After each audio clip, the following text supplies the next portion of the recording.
panic. Good morning, my lady, my lords. I was completing my fourth submission, which is that the 1972 Act, Contents and Purpose, contains no clear statement that the executive does have a prerogative power to nullify the statutory scheme.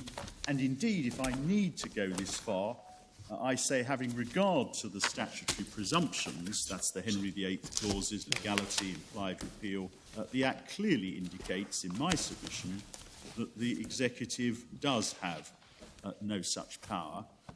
I'd reach section 2.2 of the 1972 Act. We deal with that in our written submissions. It's paragraphs 56 to 57, MS page 12419, and I'm not going to take time on repeating that. The next provision is section 2.4, which I do rely on. I say that since Parliament expressly stated that this Act takes priority even over a later statutory provision, therefore there's no doctrine of implied repeal, Parliament is most unlikely to have intended that the scheme it was creating could be set aside by a minister. That's the submission. Then we have section 3.1. We deal with that in paragraph 58 of our written case, MS page 12420, and I don't want to add to that, save to refer to the Divisional Court's judgment, paragraph 93.7. I don't ask the Court to turn it up. It's in the judgment, MS page 11800, paragraph 93.7, where the Divisional Court says that if all the treaty rights can be removed by the executive using prerogative powers, section 3.1 would make no sense. I say that the Divisional Court rightly concluded, it's paragraph 94 of its judgment, MS page 11801, that the clear implication from all these provisions is that Parliament intended that the Crown did not have prerogative power to take action on the international plane to destroy that which Parliament was creating.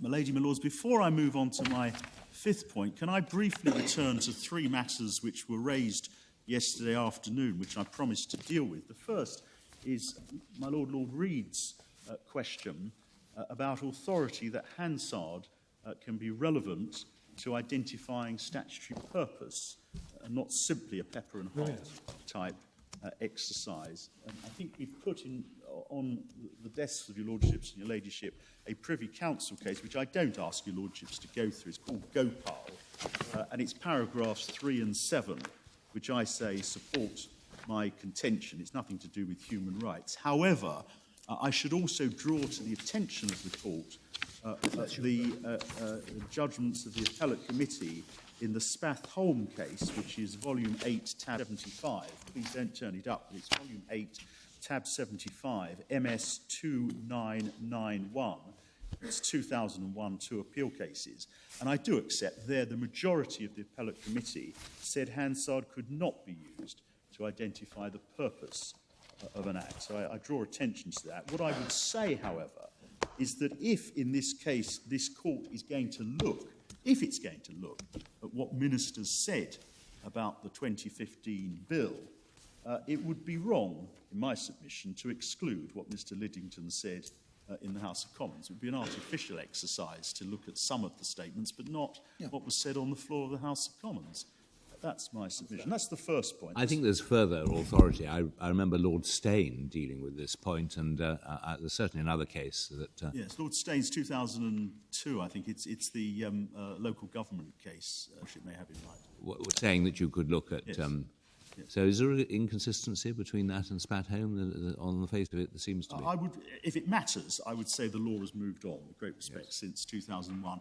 Your lordships and ladyship, of course, have many important constitutional issues to decide in this case. I'm not suggesting that the Court add to the list the rather important question of the extent to which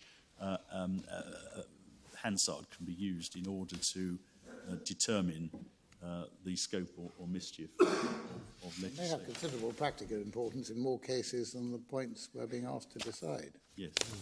I think you might say that there is a certain air of unreality if we're considering what effect the 1972 Act had and what purpose the 2015 legislation had, to ignore what was said about that. Well, I respectfully agree. The point I make is the point I was making to my Lord the President, that my case is look at what the Act actually said. But if the court is to be persuaded by my friends for the appellant that one should look at other material, it's quite artificial to look at some of the other material, but not at what Mr. Lidgington expressly said on the floor of the House. Yes, I mean, the only trouble with looking at what's said on the floor of the House, and as you say, we don't want to go too much into this, is that what a minister says or somebody else says doesn't necessarily represent the reason why people vote or what they believe when they vote. Yes. It's like going into what people say about their contracts when construing their contract. I entirely accept that. Way madness can be said to lie, because you then start looking at everything said in Parliament and balancing up. Can be a very treacherous course. It can. Of course, the point that's being made by the appellant is what the government's intention was, what the government was putting forward. Because Mr. Eadie draws attention, it's the footnote, footnote 4, to what ministers said from time to time. This was our intention.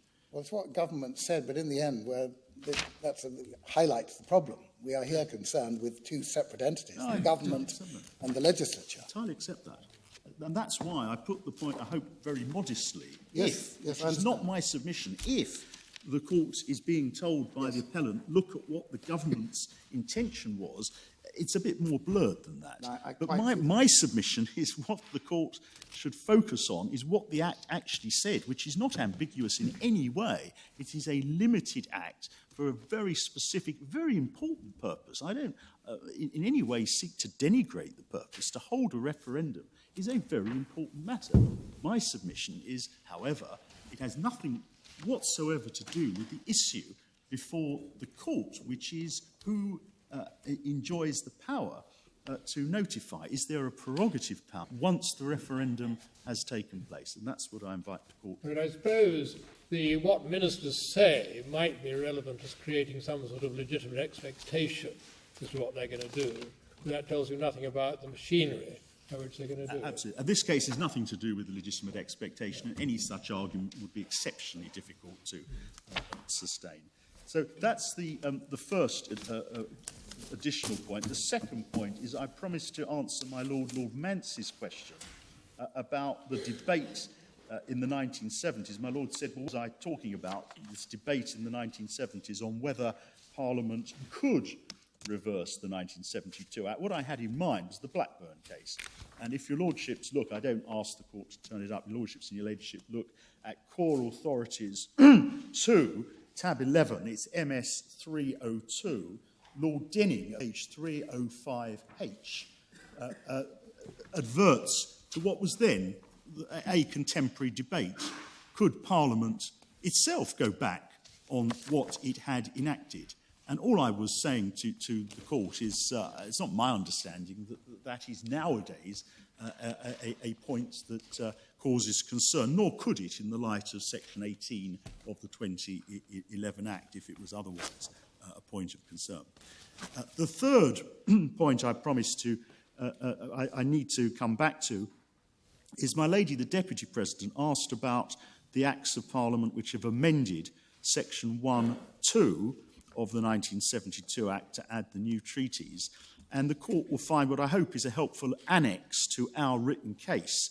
It's MS 12438. And there we set out the relevant acts which have amended Section 1, subsection 2, to take account of the new treaties, Maastricht, Amsterdam, Nice, Lisbon, and all the others. And what the annex shows is that all of these acts amending Section 1(2) were in fact enacted before Parliament ratified the relevant new treaty. And that's because, as the court has already heard... Before the government ratified? Your Ladyship is absolutely right. Before the government ratified, I apologise, and that's because Parliament needed to amend domestic law before the EU law treaty came into force, which would alter domestic rights. It was just like the 1972 Act. Yes. The government signs, Parliament as it were, enacts and then the government ratifies. Precisely so. Thank you. Precisely so.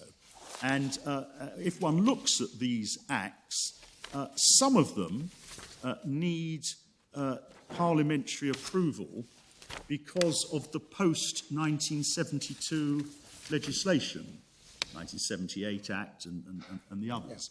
Some of them need parliamentary approval because they're being added to Section 1, subsection 2, because they affect domestic law rights. Some of them need parliamentary approval for both reasons. So if one looks, for example, at Core Authorities Volume 1, Tab 3, the Court will see the European Union Amendment Act 2008. And this is the one that addressed the Treaty of Lisbon. And if the Court goes... it's MS 117. MS 117, Volume Core Authorities 1, Tab number 3. If the Court, please, would turn to MS 118, at the top of the page, Section 2, it's not set out in detail, but the Court can see what it does is it amends the 1972 Act by adding a new Section 12S. And if the Court then looks on the next page and looks at Section 4, this Act does another job. What it does is it approves the Treaty of Lisbon for the purposes of the 2002 Act. That's parliamentary approval, as it says, of treaties increasing the European Parliament's powers. So each of the two different functions is addressed separately by Parliament. And there are some treaties for which parliamentary approval was not required under the post-1972 legislation, but it was still necessary to add the treaty to Section 1, subsection 2 of the 1972 Act. If the Court please look at Volume 19 of the materials and look, please, at Tab 221, which is MS page 6463,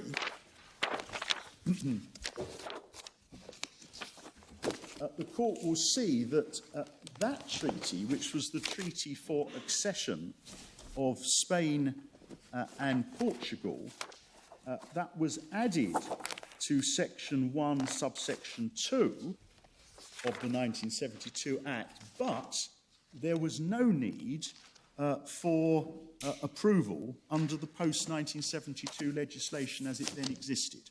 So Parliament is very careful to treat separately the two distinct areas that we are here concerned with.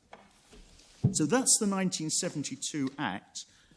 There are, of course, many other relevant statutes in many areas of life: competition law, communications law, equality law, environmental law, and many others, at least some of the terms of which would be frustrated if the appellant terminates the UK's membership of the EU, notifies the termination that is to take effect in 2 years' time, unless there's an extension. And we've given the example in our written case of the European Parliamentary Elections Act 2002, and we have given extensive analysis of this in the written argument. It's in our written case, in particular, paragraph 17.3a, which is MS 12.394.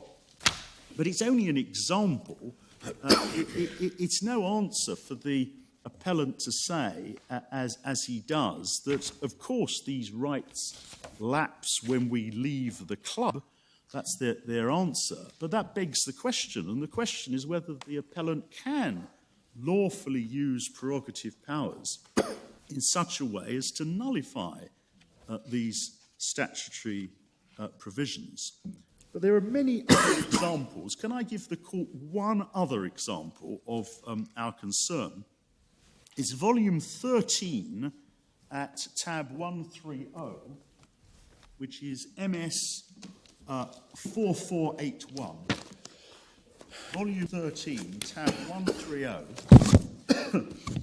Communications Act 2003, MS 4481, and I'm inviting the Court's attention to Section 4 of the Communications Act 2003. And Section 4, as the Court will see, is headed 13130. Section 4 of the Communications Act is headed Duties for the purpose of fulfilling EU obligations. This section applies to the following functions of Ofcom. A, their functions under Chapter 1 of Part 2. That's electronic communications networks. This is Section 4, capital A, is it? No, Section 4. Just Section 4. It's on MS page 4481. Sorry, I beg your pardon. Thank you, my Lord. Yeah, my Headed fault. Duties for the purpose of fulfilling EU obligations, Section 4.1. This section applies to the following functions of Ofcom. And first of all, their functions under Chapter 1 of Part 2, which concerns electronic communications, networks and services. Their licensing function, and there's a lot more detail, none of which matters. My point is under Section 4.2, it shall be the duty of Ofcom in carrying out any of those functions to act in accordance with the 6 community requirements which give effect, among other things, to the requirements of the Framework Directive. And then subsection 4, the second community requirement, is a requirement to secure that Ofcom's activities contribute to the development of the European internal market.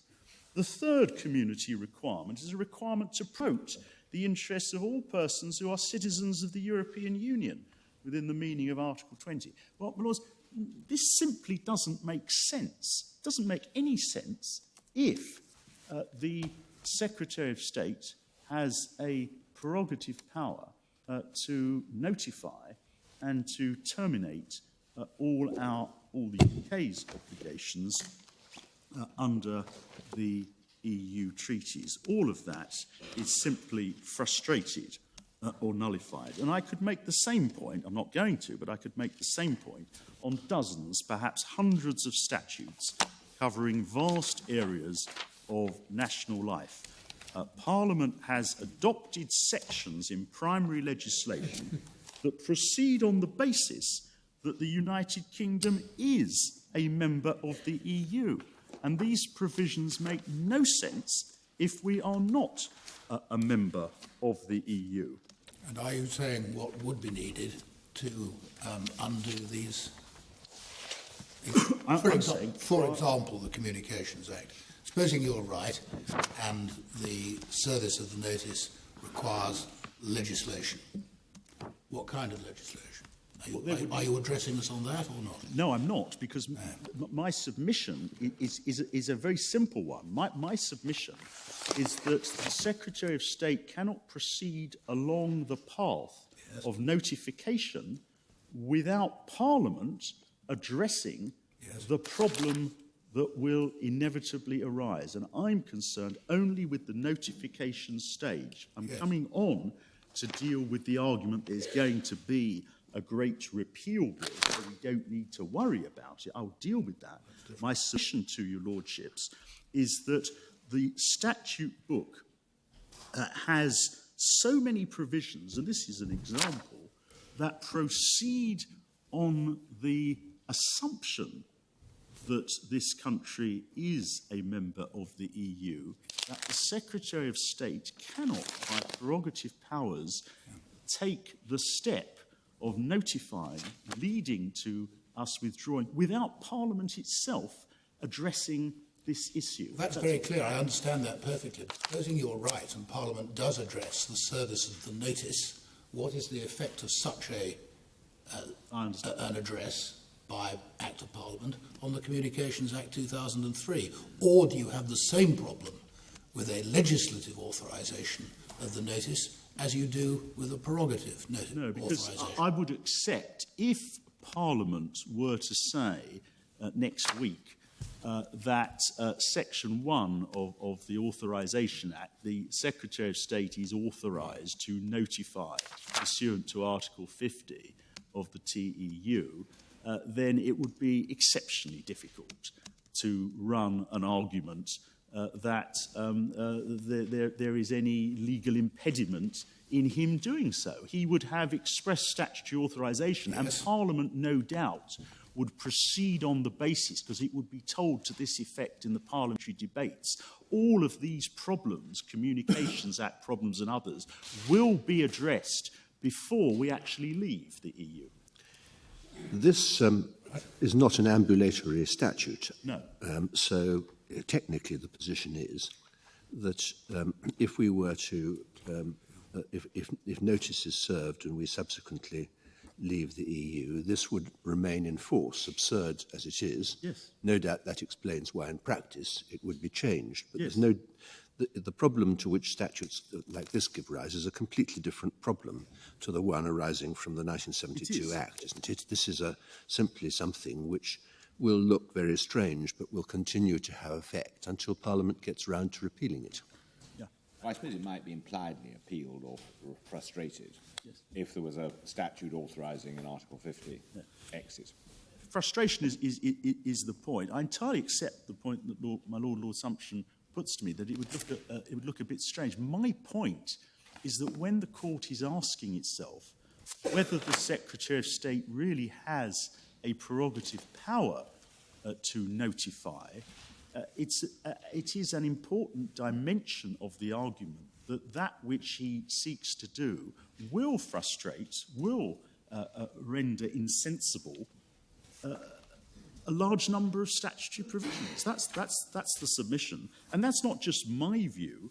It's the view, not just my submission, it's the view of the Secretary of State himself, because my friend Mr. Eadie handed up to the court yesterday the statement that was made by the appellant, Mr. David Davis, to Parliament on the 10th of October 2016. Does the court still have copies of that? It's the three-page document. I can't remember. I think Mr. Eadie asked the court to put it in the black folder. He did. The next steps document you're referring to.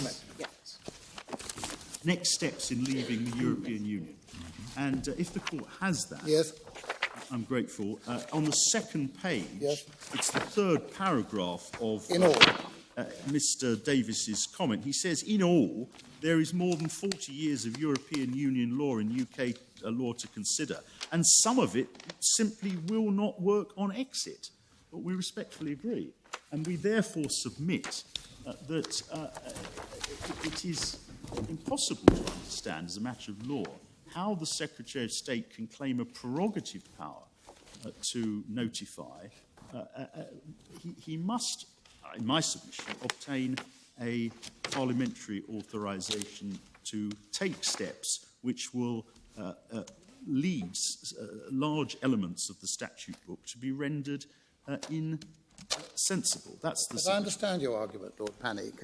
Parliamentary authorisation would not extend even to a motion of both houses after the issue had been fully debated. Yes, that's the seventh point which I'm coming on to. Fine, okay. I am going to deal with that expressly, my Lord. Yeah. Can I come on to the fifth topic, which is De Keyser and the other case law? De Keyser was Have concerned. I been mispronouncing that case all my adult life? Would your ladyship like to tell me the correct? De Keyser. De Keyser. I will call it De Keyser. No, you needn't. I mean, I may be wrong. I'm often wrong. You say De Keyser, I say De Keyser. Down here we think it's De Keyser. We think it's a third. It could be De Keyser, yes. Well, we can each stick to our own because the transcript won't give away what we've called it. Yeah. It's my fifth topic, whatever it's called, and whatever it's called, MS page 228, CA2, tab 10, what it was concerned with was Parliament impliedly removing a prerogative power.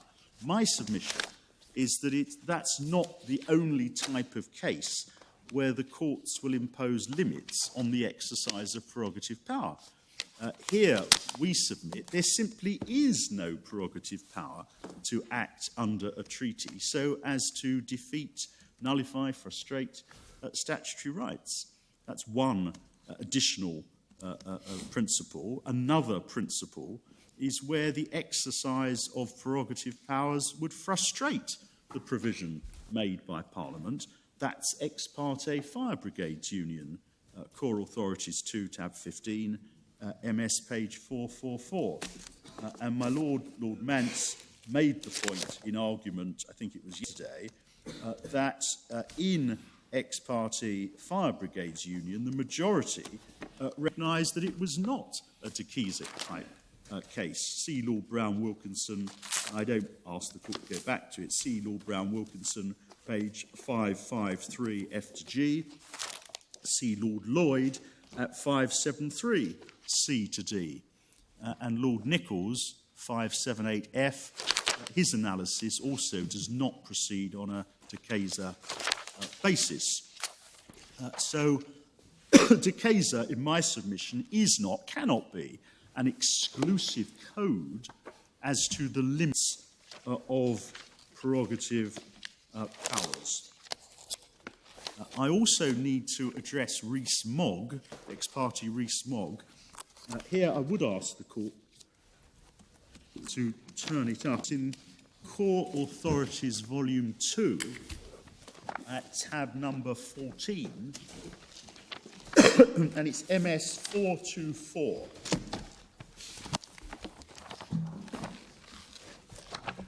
And the court will recall that the applicant there was seeking to challenge the ratification of the Maastricht Agreement. In particular, his concern was the protocol on social policy. Now, it is essential to, in my submission, to understanding the case, to recognise that this protocol had no effect in domestic law and therefore did not remove or indeed extend domestic law rights. And that is stated by the Divisional Court at 568. It's MS 440, 568 of the report. Can I take the court to that, please? 568 letter A, MS 440. Would the ratification of the protocol on social policy alter the content of domestic law? The protocol itself makes clear that it was not intended to apply to the UK, nor is the UK part to the agreement, which is annexed to the protocol. The protocol is not one of the treaties, which for this purpose includes protocols, included within the definition of the treaties in Section 1.2 of the 1972 Act.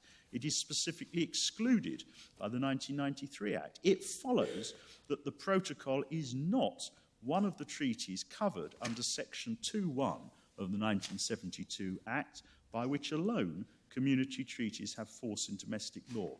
It does not become one of the treaties covered by Section 2.1 merely because by the Union Treaty it is annexed to the EEC Treaty, see Section 1.3 of the Act of 1972. So what was being complained about in Rees-Mogg had no effect on domestic law rights. I think Mr. Eady says that that paragraph is a second freestanding reason for the disposal of the application. You agree?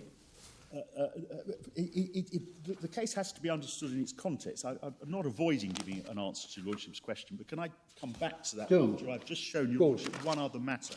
Because the other matter is that at the time when the case was brought, Parliament had already approved that which was to be done at the international level. So if Your Lordship looks at page 562, which is MS page number 434, the court will find set out just under letter C the text of Section 1 of the 1993 Act. Section 1 of the European Communities Amendment Act 1993, which received royal assent. So it had already received royal assent on the 20th of July. The case was brought on the 26th of July.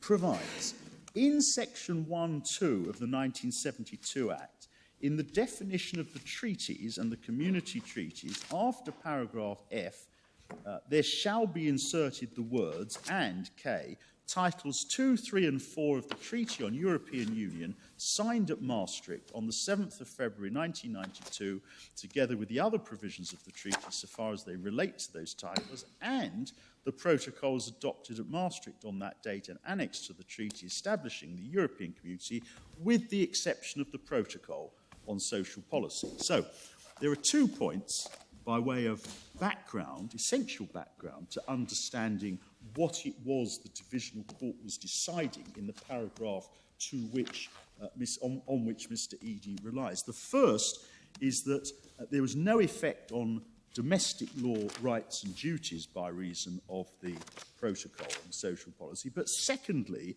Parliament had approved the treaty, including the protocols. Now, in that context, one goes to the passage to which Mr.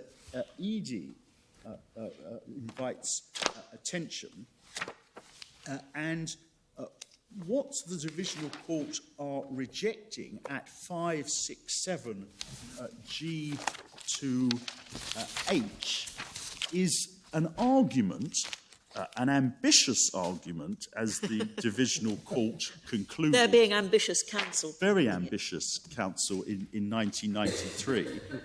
The Divisional Court rejected what it regarded as an unsustainable argument that despite the fact that Parliament had given its approval, despite the fact that it had no effect, the protocol, on domestic law rights, nevertheless, the 1972 Act curtailed generally what would otherwise be a prerogative power to amend or add to the EEC treaty. That's what Lord Justice Lloyd is rejecting, and the argument is set out at 567E to G, in particular just above F. Parliament, by enacting section 2.1, Parliament must therefore have intended to curtail the prerogative power to amend or add to the EEC treaty. That's what he's rejecting, His Lordship. And at H, just above H, we find ourselves unable to accept this far-reaching argument when Parliament wishes to fetter the Crown treaty-making power in relation to community law, does so in express terms, such as one finds in Section 6 of the 1970 Act, etc., etc. That's the point.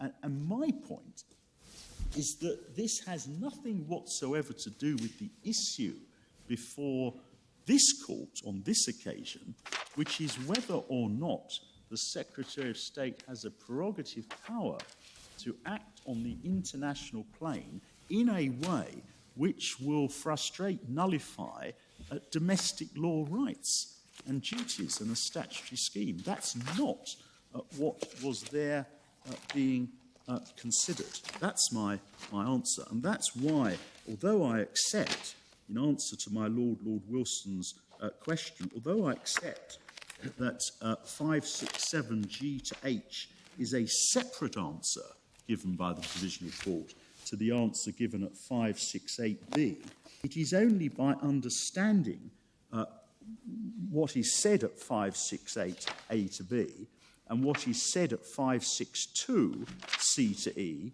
that one can understand what it was that the Divisional Court was rejecting at 567 letter H. That's my Can you just help me understand your argument in 1994 or whenever? The amendment, which you pointed to on page 562, excluded the protocol from the definition of the treaties, and yet your argument was on 567. Accordingly, the protocol will have effect not only on the international plane, but also by virtue of section 2.1 of the 72 Act on the domestic plane. How so? Well, that was the Divisional Court's reaction. That's why. That's why. I mean, I don't want to complain, but it may perhaps be an unfair question to ask me to defend an argument that the Divisional Court said simply didn't get off the ground. It's as simple as that. No, that's...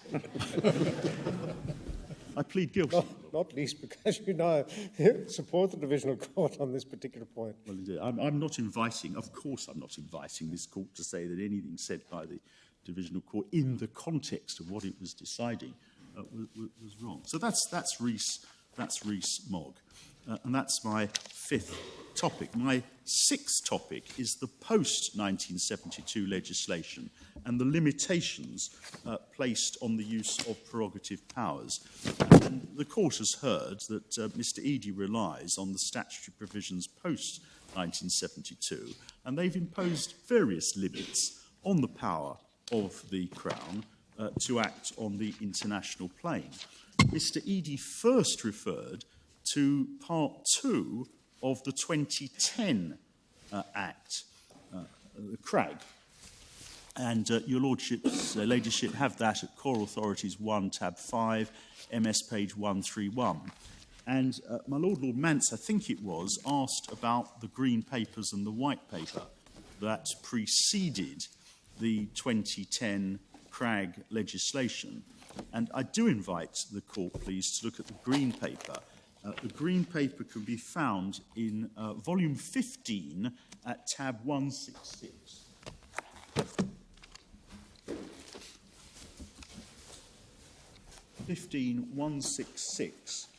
And for the court's note, the white paper appears... MS number? I'm sorry, MS 5189. Thank you. That's the green paper, and the white paper is the next tab, tab 167, and that's MS page 5213. But could I ask the court, please, to focus on the green paper, 5189, volume 15, tab 166, and the particular passage to which I invite the court's attention is at MS page 5207. And it's under the heading Ratifying Treaties. MS 5207. Ratifying treaties, paragraph 31. Every year, the UK becomes party to many international treaties. These result in binding obligations for the UK under international law across a wide range of domestic and foreign policy issues. It is right that Parliament should be able to scrutinise the treaty-making process. 32. The government's ability to ratify treaties is currently constrained in two ways.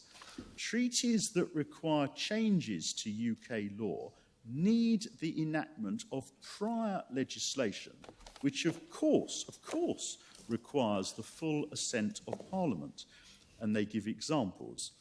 Many other treaties are covered by a convention known as the Ponsonby Rule, which is explained in box 3. And box 3 is over the page, and the court's very familiar with the Ponsonby Rule, that the instrument is laid before both Houses of Parliament as a command paper for 21 days. Back to page 5207, 33. The government believes that the procedure for allowing Parliament to scrutinise treaties should be formalised. The government is of the view that Parliament may wish to hold a debate and vote on some treaties, and with a view to its doing so, will therefore consult on an appropriate means to put the Ponsonby Rule on a statutory footing. And that's what ends up as CRAG, Part 2.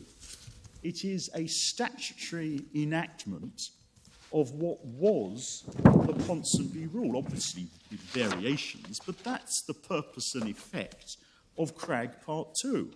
It is nothing whatsoever to do with the other constitutional principle, which is recognised in paragraph 32 of that document, that if a treaty is going to require a change to UK law, of course it in any event requires the enactment of prior legislation, which requires the full assent of Parliament.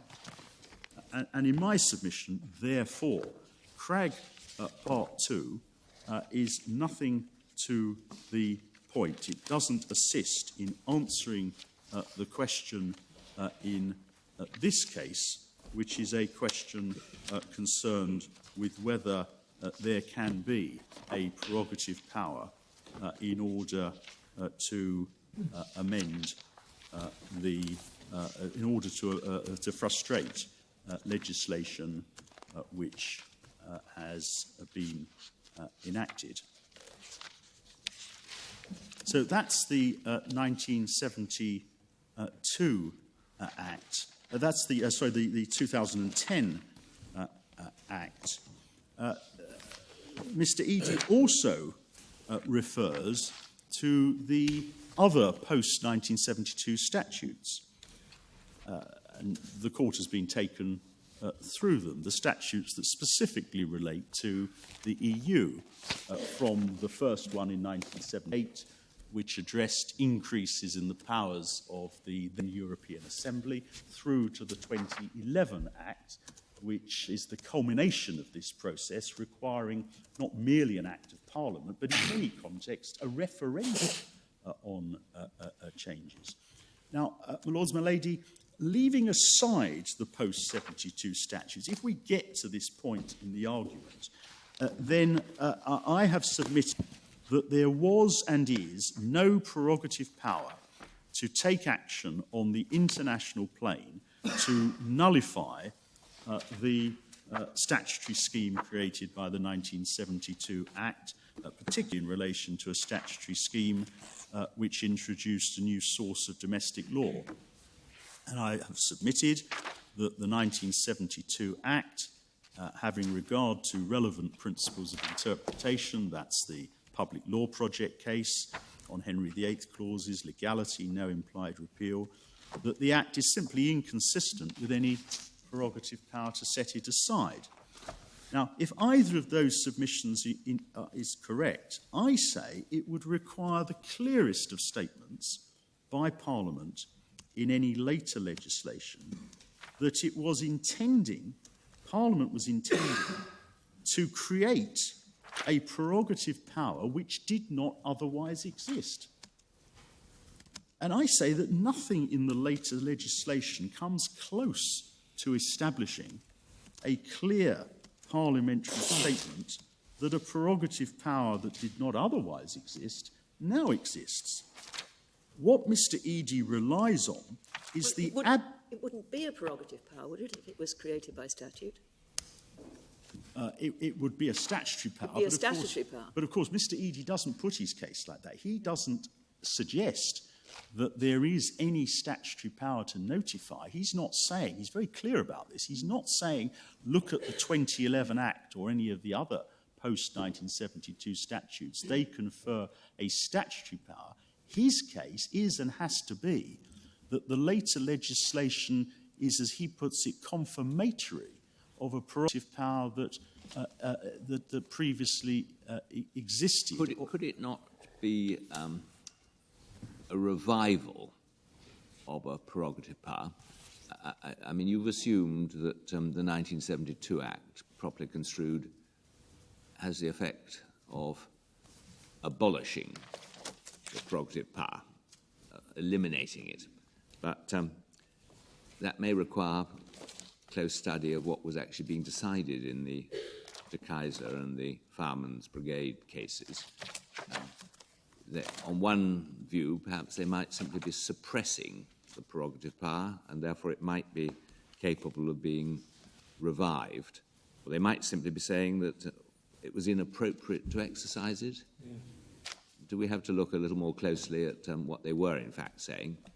Well, my submission at its height is that there is simply, and never has been, a prerogative power in the executive to use treaty-making functions in order to nullify that which Parliament has enacted. And that's the strong submission. And if that's right, it's not a question of reviving a prerogative power. It's never existed. It would need to be created for the first time. Well, one should beware of metaphors, of course, but one of the themes that has emerged in the course of submissions has been that the 1972 Act constituted a clamp on the power, and the 2015 Act was the means by which that clamp was dismantled. What do you say about that argument. That the 2015 Act Yes, constituted a removal of the clamp. Well, I've made my submissions on the 2015 Act. I don't accept that it has any effect, any legal effect, on the contents of the 1972 Act or the constitutional principles that apply. But I think you take an anterior point, don't you? And that is, it's not a question of a clamp. Once the 1972 Act invested the rights of the United Kingdom citizens with these rights, then that invoked a superior, or at least a different principle, namely that those rights cannot be taken away. They can't be taken away because Parliament has enacted them. Parliament has provided them. It is basic to parliamentary sovereignty. However, I do accept that a consequence of parliamentary sovereignty is that Parliament can say something different. Oh, yes. And it's a question of interpretation. All I'm saying is that given the significance of that which Parliament did in 1972, and given the other principles of interpretation to which I have referred, it does require the clearest of parliamentary statements post-1972 to vary that position. You say they're the clearest possible words, but we've had to spend a lot of time looking at the statute to persuade ourselves, or to be persuaded, that the 1972 Act did remove or put into abeyance or abolish or whatever, or did not give rise to, however one chooses to put it, a prerogative. But it seems to me that it could well be said that the statute had the effect of putting a clamp on the prerogative, particularly bearing in mind what Lord Bingham said about the importance of our Constitution being seen as flexible in the Robinson case. Yes. And in those circumstances, you're not relying on an express term in the 1972 Act in itself to clamp the prerogative. So we shouldn't be too surprised if we can conclude that the 2015 Act impliedly removes or relaxes the clamp. Yes, but there's nothing in the language of the 2015 Act which can be focused upon. There's simply nothing there. Well, if one sees it in the sort of sense of the way Lord Wilson puts it, of some sort of partnership between Parliament and the executive, between Parliament and the government, then it seems to me there may be some force in the argument that says when Parliament comes to face up to this issue, they say, well, let the British people vote. It's not decisive, of course, because the government has to decide. But one could say it is Parliament ceding the ground so far as its role is concerned to the people, to a referendum. It's done that, and then it's over to the government. But the former is, with respect, self-evident, that Parliament is saying that the people are entitled, should be given a voice. Yes. Where I would respectfully take issue is the second part of your Lordship's question to me. It doesn't follow, in my submission, that the people having spoken, they are advising the government as opposed to Parliament. Well, the problem, one of the problems, if you're right, is that in terms of the law, the referendum has no consequences at all, and the whole Referendum Act has no consequences. It has a very important consequence. Its consequence is a political consequence. I know, but I'm saying as a matter of law, you're saying it. And in the concept of a flexible constitution, that could be said to be a little surprising. Well, in my submission, it's not surprising, given that that was the intention of Parliament. Parliament intended, in my submission, to establish a referendum which would advise those... Advise who, precisely? Well, advise both the government and Parliament. Maybe just advise the government. Parliament was saying, over to you. We don't... Advisory isn't in the statute. We find it in one statement, in a ministerial statement. There are lots of other statements one could look at. It's quite dangerous to look at advisory, but if we're into advisory, I'm not sure where it takes us. Well, one has an Act of Parliament that simply says there shall be a referendum. Yep. It says nothing more, nothing more. And what your Lordship is putting to me is that that is sufficient to overturn, if I'm otherwise right, what is a fundamental constitutional principle that the government, the executive, lacks power on the international plane to set aside an Act of Parliament, the 1972 Act, which is nowhere mentioned in the 2015 legislation. That's the first point. Absolutely fundamental constitutional principle is to be removed, as it were, as an implication. And I would respectfully submit that would be a very surprising proposition. You say as an implication, but that depends how one looks at it. If one looks at the 1972 Act as imposing a fetter by implication on the prerogative, because there's nothing expressly imposing any fetter, then it isn't particularly surprising that the fetter is removed by implication. But the fetter is a fundamental constitutional principle. What your Lordship is putting to me is that such a fundamental constitutional principle that the executive cannot frustrate or nullify a statutory scheme can be removed without the clearest of statements. And here we don't have any statement at all. It's not that my friends focus on a particular word and they say, well, in the constitutional context, the language of the legislation ought to be interpreted in a certain way. But as Lord Bingham said, one doesn't look at the language so much as the purpose. That's not what he says. He says within the scope of the language. Yes, that's what he says. But if one looks, the problem with your argument, and I see the force of what you say, is that in law, and I repeat this, as a matter of law, the referendum has no effect. I understand your point that it has a political effect, but it could be said to be a bit surprising that in a flexible constitution, an act such as the Referendum Act and an event such as the referendum has no effect as a matter of law. But that, with respect, begs the question, what is it that the referendum was designed to achieve? It's open to Parliament to institute a referendum which does have a binding legal effect, and there are many, many examples of where Parliament has done so.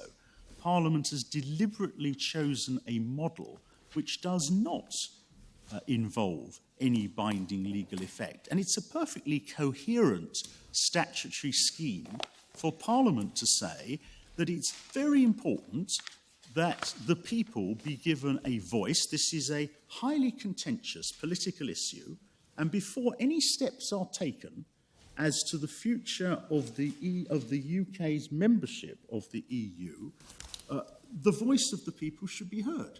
And that's not an event of no significance, but it begs the question, what is to be the consequence? I quite accept, and just as much as you can say, quite rightly, that it doesn't tell us that the effect is intended to be binding. So anyone arguing against you can say it doesn't say it's not intended to be binding, and one comes back to Lord Mance's point that one has to look at the Act, your point, in terms of its language, but one also has to look at its consequence. And it may not be binding on the government. Nobody suggests that the government is obliged to serve an Article 50 notice, and therefore it isn't binding. In the other acts you refer to, it isn't merely binding, it's binding on the government. This act may be enough for the government to say Parliament has ceded the issue as far as Parliament's concerned to the people. We can now go ahead. So the argument being put to me is that the 2015 Act does not have any binding force as against the government. It doesn't commit the government, and no one could, I think, seriously suggest it does commit the government to notify. The government could say, well, we've decided actually we don't. But nevertheless, your Lordship's putting to me, it is intended to have a different legal effect, which is to remove what is otherwise the absence of prerogative power on the government should it decide to notify. It is now perfectly entitled to do so, even though it would otherwise have no prerogative power to do so. Yes, it basically revives the prerogative power. The point was being put to you. Of course, there's nothing to stop Parliament, before the Article 50 notice is served, calling the matter in and reconsidering it. But that's a different point. Well, I'm coming on, if I may, to the question of parliamentary involvement. But I think this question illustrates the dangers of metaphors, because if you regard the 1972 Act as suppressing or placing a fetter on or a clamp on the prerogative, then that begs the question, how is that fetter or clamp removed. As I have understood your argument, you submit it's not a question of a fetter, it's a question of the 1972 Act creating a new context. And the new context is that given that rights have been given to the British citizens by this means, a new constitutional principle is in play by reason of the different context. And therefore, when one comes to examine the 2015 Act for its efficacy in putting at naught that constitutional principle, you're not addressing the question of removing a clamp or dismantling a fetter. You're asking yourself the question, is it sufficient to displace the fundamental constitutional principle which you say obtains? I respectfully agree. I am relying, the 1972 Act arises in the context of a fundamental constitutional principle which applies generally. It's a fundamental constitutional principle that which Parliament has created, ministers cannot set aside. Then one has the 1972 Act, which adds greater force to the submission for all the reasons I've sought to give, that it's not just an ordinary Act of Parliament, it's an Act of constitutional importance, which contains Section 2.4, which makes it even less likely that ministers would have a power to exercise the prerogative. But I respectfully agree, there's no clamp, it's the application of fundamental constitutional principles of the United Kingdom. And I do submit that if those fundamental principles are to be removed by Parliament itself, it is necessary for there to be clarity. And whatever else one might say about the 2015 Act, I respectfully submit that it cannot be said that the 2015 Act clearly removes the inability of the executive to act so as to frustrate the statutory rights. There's no clarity at all. What one has is an Act of Parliament, very simple terms, there shall be a referendum. And that's all it says. And so in 2015, Parliament says we must have a referendum. Yes. Now, there's been a referendum, yes, and the significance of the outcome is enormous. Yes. But can one discern in the Referendum Act Parliament going on to say, and by the way, the political significance will be for you, the executive, to weigh? Absolutely. Or rather, as you say, isn't Parliament more likely to have said, having called for it, and when it's been done, we will assess the significance of it? That's precisely my submission. And I do say that if the case against me is that the 2015 Act has altered the position, has altered what the position otherwise would be, then it's incumbent on those who make that submission to show that Parliament has clearly altered what is otherwise the basic constitutional position. And there's no clarity whatsoever in support of the appellant's position. One has an Act in the most general terms that simply does not address the division of power between executive and Parliament. That's not the subject of the Act. The Act has nothing whatsoever to do with that topic. And I therefore respectfully submit that one cannot discern from this Act of Parliament any alteration of constitutional fundamentals, far less in the context of the 1972 Act. It might be argued that it's a different type of act from most acts that Parliament passes. Its whole point is to have political effects.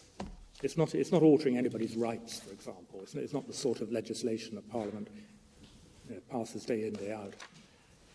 It's an act which is designed to result in an event which will have enormous political significance. And the steps that then require to be taken in response to that are inevitably going to be steps taken by government. It might decide to introduce a bill into Parliament. It might decide not to. Parliament can then respond If there is a bill introduced, it can decide whether it's going to pass it or not.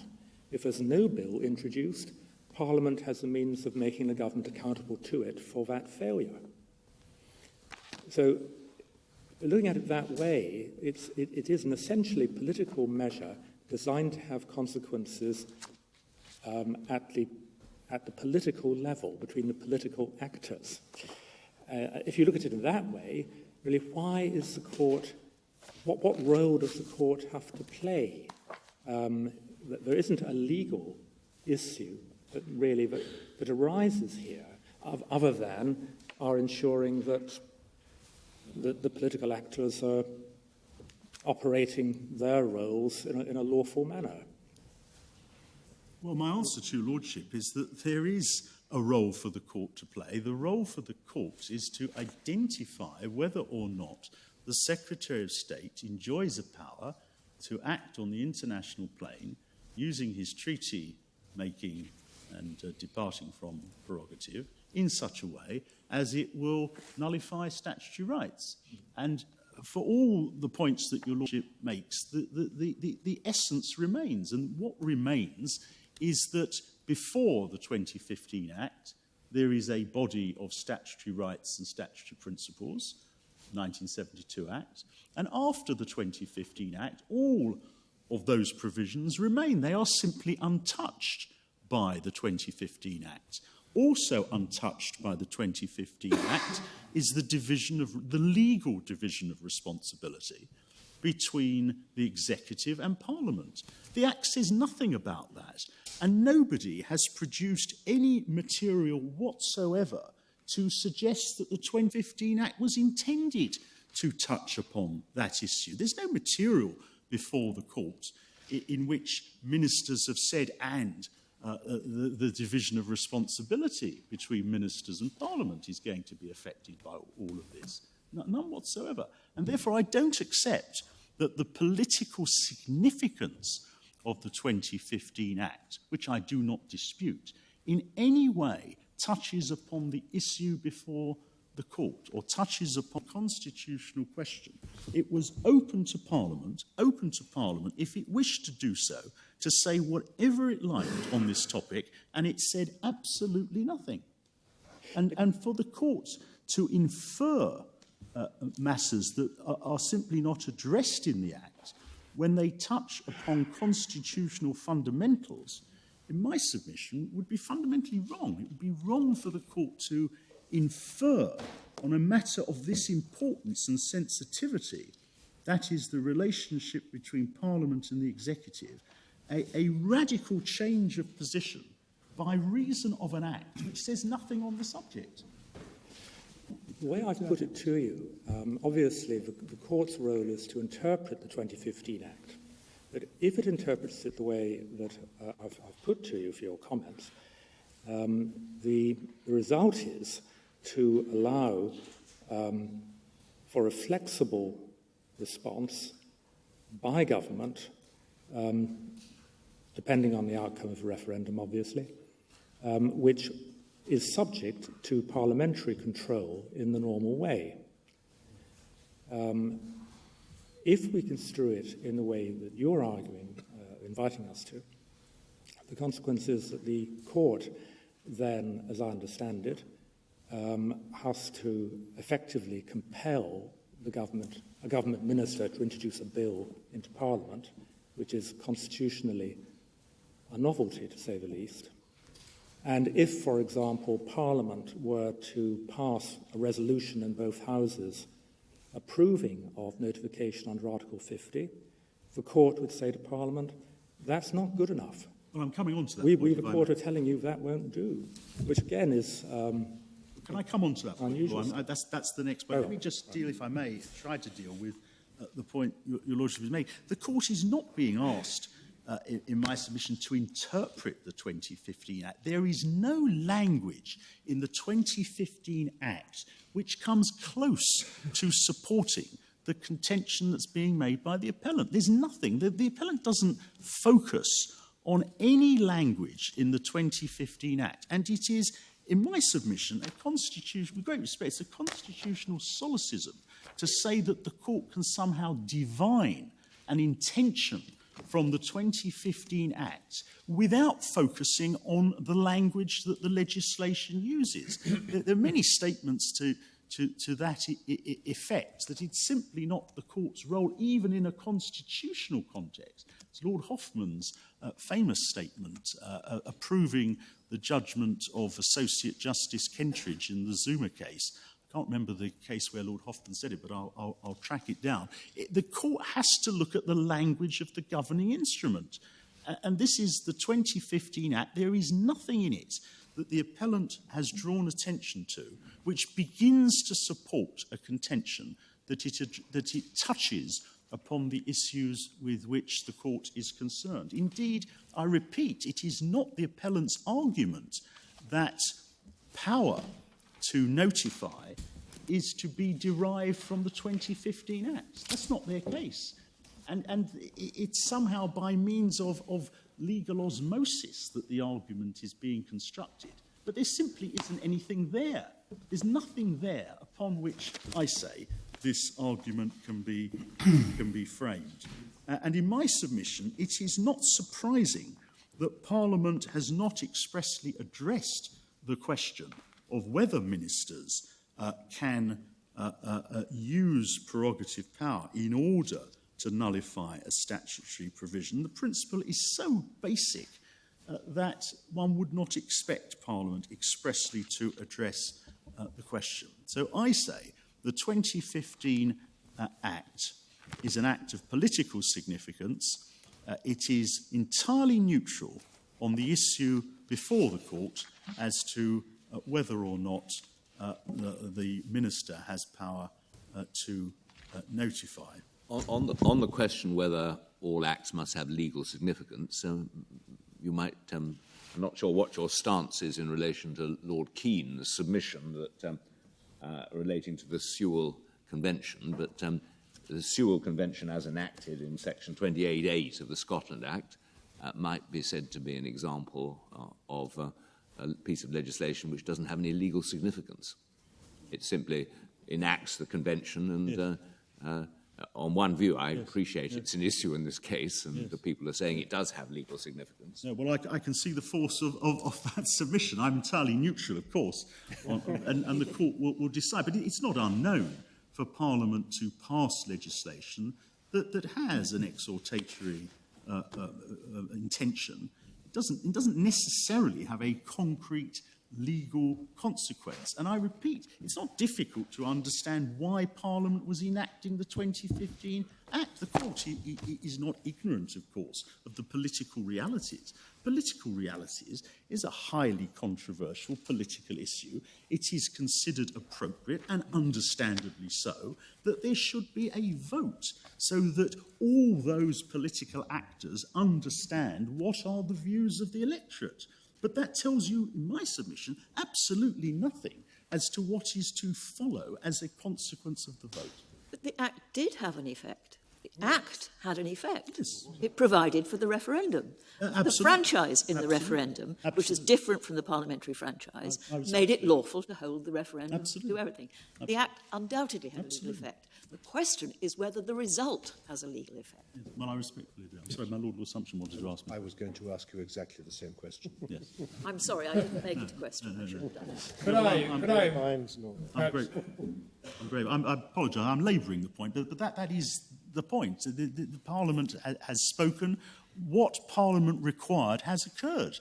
This is not a nugatory Act of Parliament, and your Lordship, some of your Lordships are putting to me questions that are seeking to divine from the Act a purpose and intention and effect that is simply not there, in my submission. I think the case you had in mind where Lord Hoffman approved Zuma was Matadine and Puente. Yeah, well, your Lordship's quite 1999 appeal cases, and there's a passage in it.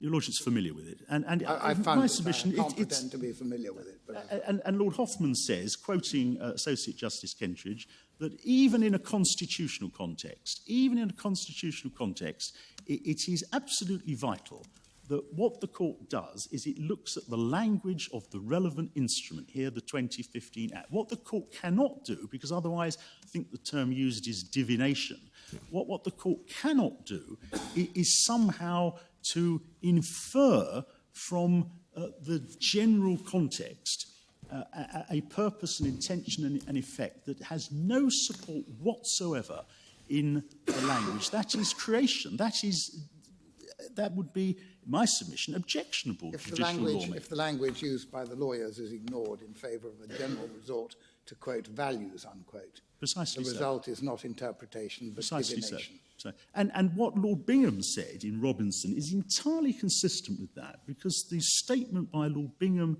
in Robinson is within the scope of the language that is used by the instrument. That's my submission. Thank you. Mr. Paddock, I'm trying to sort of get a word in edgeways here. Lord Paddock. Lord Paddock. We've jumped from 1972 to 2015. Are you going to come back to the 2008? Well, I am. Very, very quickly. I'm running out of time. But I would like at some point to get clear your submission as to what happened in 2008, because that's when Article 50 is created. And undoubtedly, Article 50 created a new power operating at the international level, which one would assume would be something operated by the prerogative. So a new power, which the UK government has operating in international law. Well, I think we need to ask ourselves what the effect of the 2008 Act was, if anything. Well, I say no effect for these reasons. First of all, I accept, and it's the government's case, that the United Kingdom had power to withdraw from the treaties prior to the changes made by Lisbon. It's not suggested by the government this was a new power. It is a new means. It formalises the process. That's the first point. Second point is that Article 50 does not say anything about the way in which domestically the state should act. It refers to the constitutional requirements of the state in question. Thirdly, as Mr. Eadie accepted, Article 50 does not have effect as part of Section 2.1 of the 1972 Act.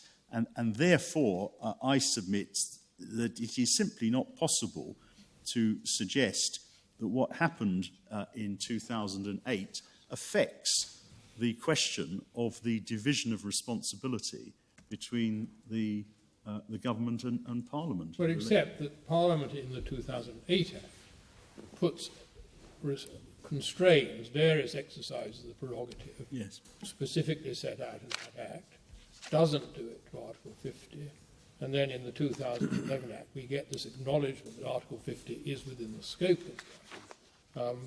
But simply a reference to Article 53. What Parliament has done from 1978 onwards is to impose an increasingly rigorous a set of controls. And Mr. Eadie's argument is that the power, what he says is the prerogative power to notify, is not the subject of any specific restraint. And my answer to that is one wouldn't expect it to be, because it is so fundamental an aspect of constitutional law that ministers cannot use prerogative powers in order to remove that which Parliament has created. But of course, Parliament has not set out expressly that constitutional principle. It's a fundamental common law principle. The later acts are concerned essentially to constrain ministers from taking action at international level to expand the scope of EU law. That's the main focus of all the later legislation. The fact that Parliament has from time to time imposed such constraints cannot establish that Parliament intended to remove a basic constitutional limit. And indeed, if one looks at the authorities show that one should be very careful indeed before you use later legislation in order to amend or affect the effect of earlier legislation. My Lord, Lord Mance asked about the authorities, and my Lord helpfully referred to two authorities. One in your Lordship's house, in Ladyship's house, most recently, is the JB Jamaica case, Mr. Lord Tolson's judgment. It's in volume 22, tab 276. JB Jamaica, MS 7778, and it's at paragraph 24. And I invite the court to look at that. I don't have time to take your lordships and your ladyship to it. Sorry, much my fault as anyone else's. We've been rather taking up your time. No, I don't complain about that. Well, I'm happy to seek to try to answer the points the court wants to raise. My seventh and final topic is the role of Parliament. And the submission that's made by the appellant is there have been debates in Parliament. There have been select committee reports. There will be more such debates. And the appellant says it's a matter for Parliament to decide the nature and the extent of its involvement. And of course we agree, subject to an important qualification. We say it necessarily follows from our submissions, if they're correct, that only an Act of Parliament could lawfully confer power on the appellant to notify under Article 52. Why is that? Well, because notification would nullify statutory rights and indeed a statutory scheme. The law of the land is not altered by a motion in Parliament. This is a basic constitutional principle. The court knows a motion may be approved in the House of Commons today. I want to be very clear on this. Our submission is that a motion in Parliament does not affect, cannot affect, the legal issues in this case. This issue arose in the Laker case. Can I take your lordships back to the Laker case? It's Core Authorities, Volume 2, and it's tab number 12. Which page? MS 307. It's at page 367 of the MS. MS 367. This is Lord Denning, and what Lord Denning explains between E and F is that the action of the government had been the subject of approval in both Houses of Parliament. E to F. At G, Lord Denning says, but mark you, this approval, even by both Houses, was not the equivalent of an Act of Parliament. It could not override the law of the land, see Hoffman-La Roche. And that's the point. And I can take the court, if the court wants to see the passages in Hoffman-La Roche. I won't do so because of time, but it's volume 21, tab 257, MS 7183. So a motion in Parliament simply cannot rectify what is otherwise the legal deficiency in the appellant's case.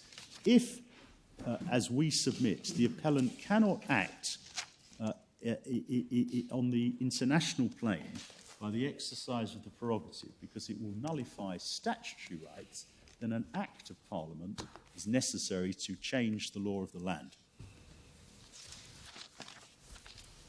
One other authority your lordships may wish, your ladyship may wish to be reminded of, it's the ex-party Federation of the Self-Employed Case, volume 8 of the authorities, and it's tab 68. Thank you. National Federation of the Self-Employed, volume 8, tab 68, it's MS page 2782. Yep. And the relevant passage is to be found at MS 2809 Thank you. in the speech of Lord Diplock between F and G, if your lordships and ladyship have that. Tab 68, Lord Diplock says it's not, in my view, a sufficient answer to say that judicial review of the actions of officers or departments of central government is unnecessary because they are accountable to Parliament for the way in which they carry out their functions. They are accountable to Parliament for what they do so far as regards efficiency and policy. And of that, Parliament is the only judge. They are responsible to a court of justice for the lawfulness of what they do, and of that, the court is the only judge. And that's the point. It is no answer for the Attorney General to say in his submissions, as he did on Monday, I quote, Parliament can stand up for itself. With great respect, that is a bad legal argument. The same could have been said in Laker. The same could have been said in ex parte fire brigades union. It is the role of the court, and my Lord Reid asked me about the role of the court. It is the role of the court to address whether there is legal power to act in the relevant respect, and the ability of Parliament to control that which the Minister is proposing to do is, with great respect, nothing to the point.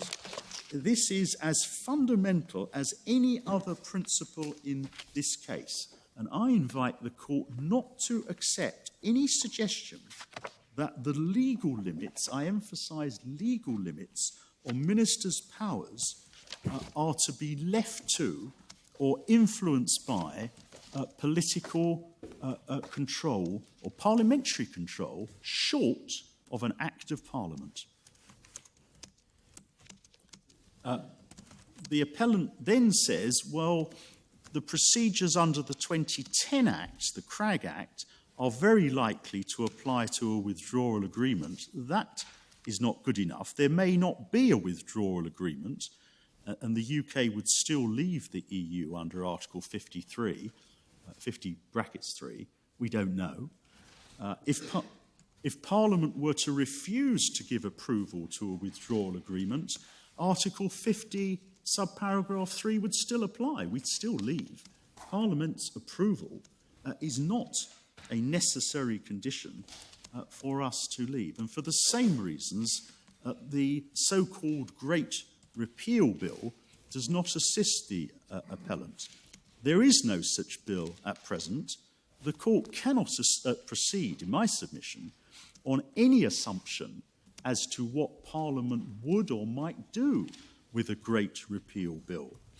My Lord Sumption put to Mr Eadie, the Court cannot assume that the Great Repeal Bill will repeal the 1972 Act. And Mr Eadie agreed, and with respect, so do we. It may be enacted, it may be rejected. Come what may, the Act of Notification commits the United Kingdom to leaving the EU with the consequence for statutory rights that we have drawn attention to. One other very brief point. The Court, I know, will have been much assisted by the various analyses by academic lawyers of real distinction on both sides of the argument on this appeal. Each side has extracted from the academic analysis the points which support our respective arguments, and the Court will decide who has the better of the arguments.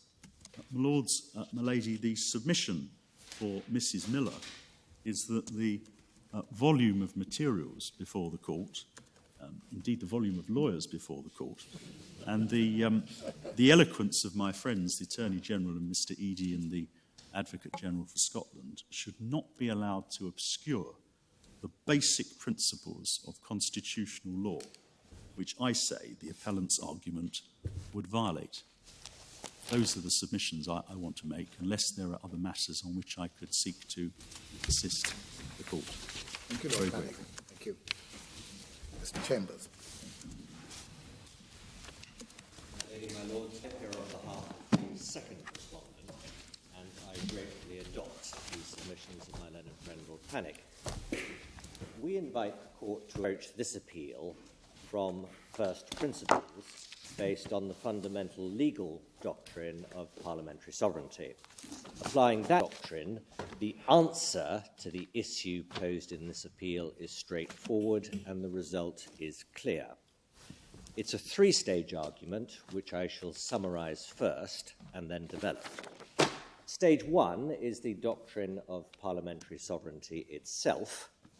Parliament is supreme. No person or body, apart from Parliament itself, can override, nullify, or set aside legislation enacted by Parliament or the operation or effect of such legislation.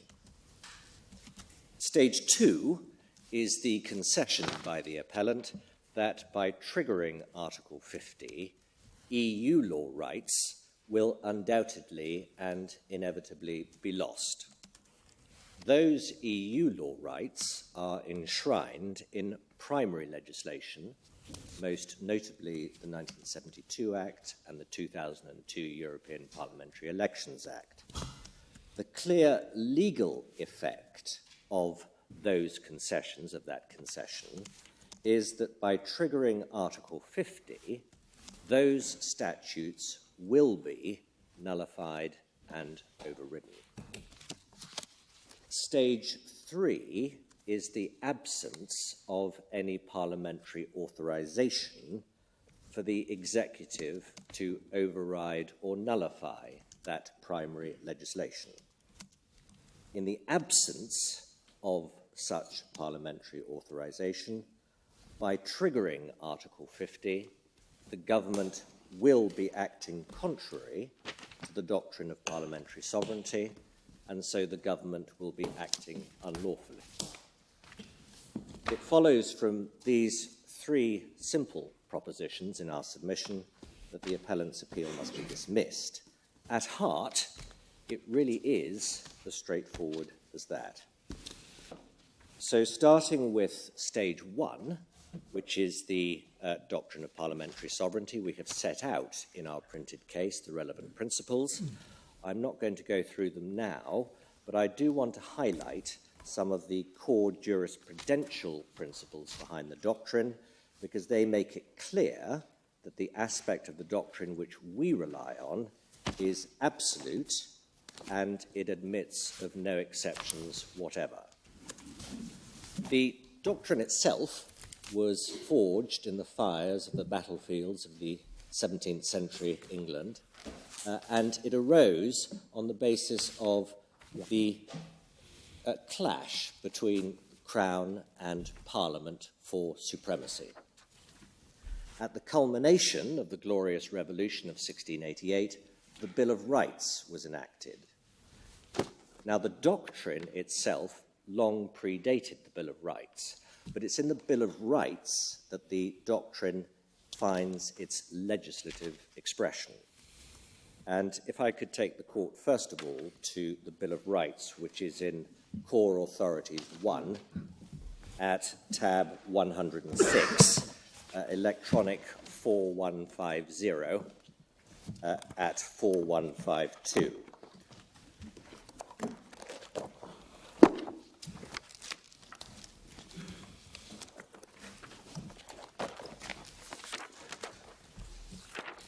At 4150, we have the heading of the Bill of Rights, and then at 4152, suspending power, that the pretended power of suspending laws or the execution of laws by regal authority without consent of Parliament is illegal. Late dispensing power, that the pretended power of dispensing with laws or the execution of laws by regal authority, as it hath been assumed and exercised of late, is illegal. Articles 1 and 2 are clear in their terms. No ifs, no buts, no exceptions. Legislation enacted by Parliament is supreme, and the executive cannot act to undo that which Parliament has done. That which Parliament has granted, only Parliament can take away. The most celebrated exposition of the doctrine of parliamentary sovereignty is that given by Professor Dicey in his seminal work, An Introduction to the Law of the Constitution, which was first published in 1885. In our printed case, we have cited extracts from the 8th edition of 1915, which was the last edition which Dicey himself wrote. I've described Dicey's exposition as the most celebrated. It is also the most influential, and in its relevant respects, Dicey's magisterial exposition still holds good today. So if I could take the court to some relevant extracts from Dicey as quickly as I can, that's Core Authorities 5 at tab 157, that is electronic 4989.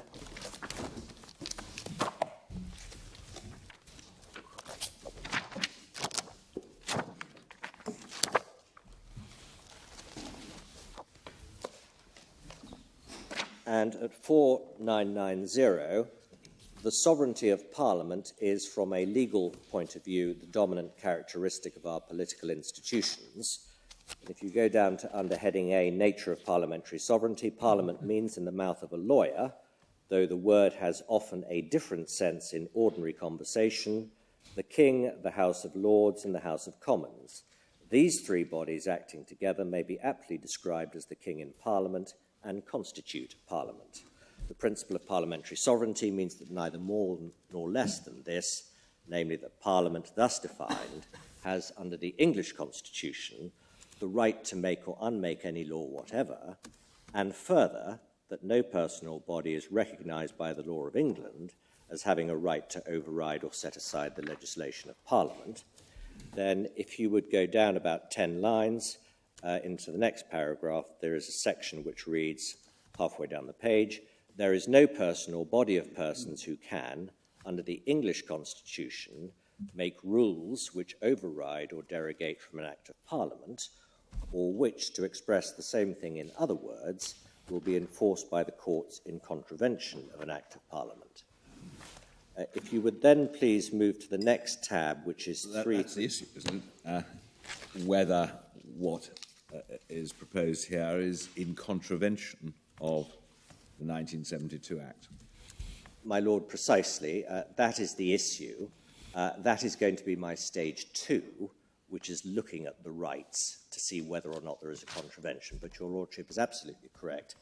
On the principle, the question is, will there be a contravention? I mean, just because rights are lost, which is your stage 2, doesn't mean to say that they are lost in contravention of the statute which granted them. It may be that they are conditional or ambulatory.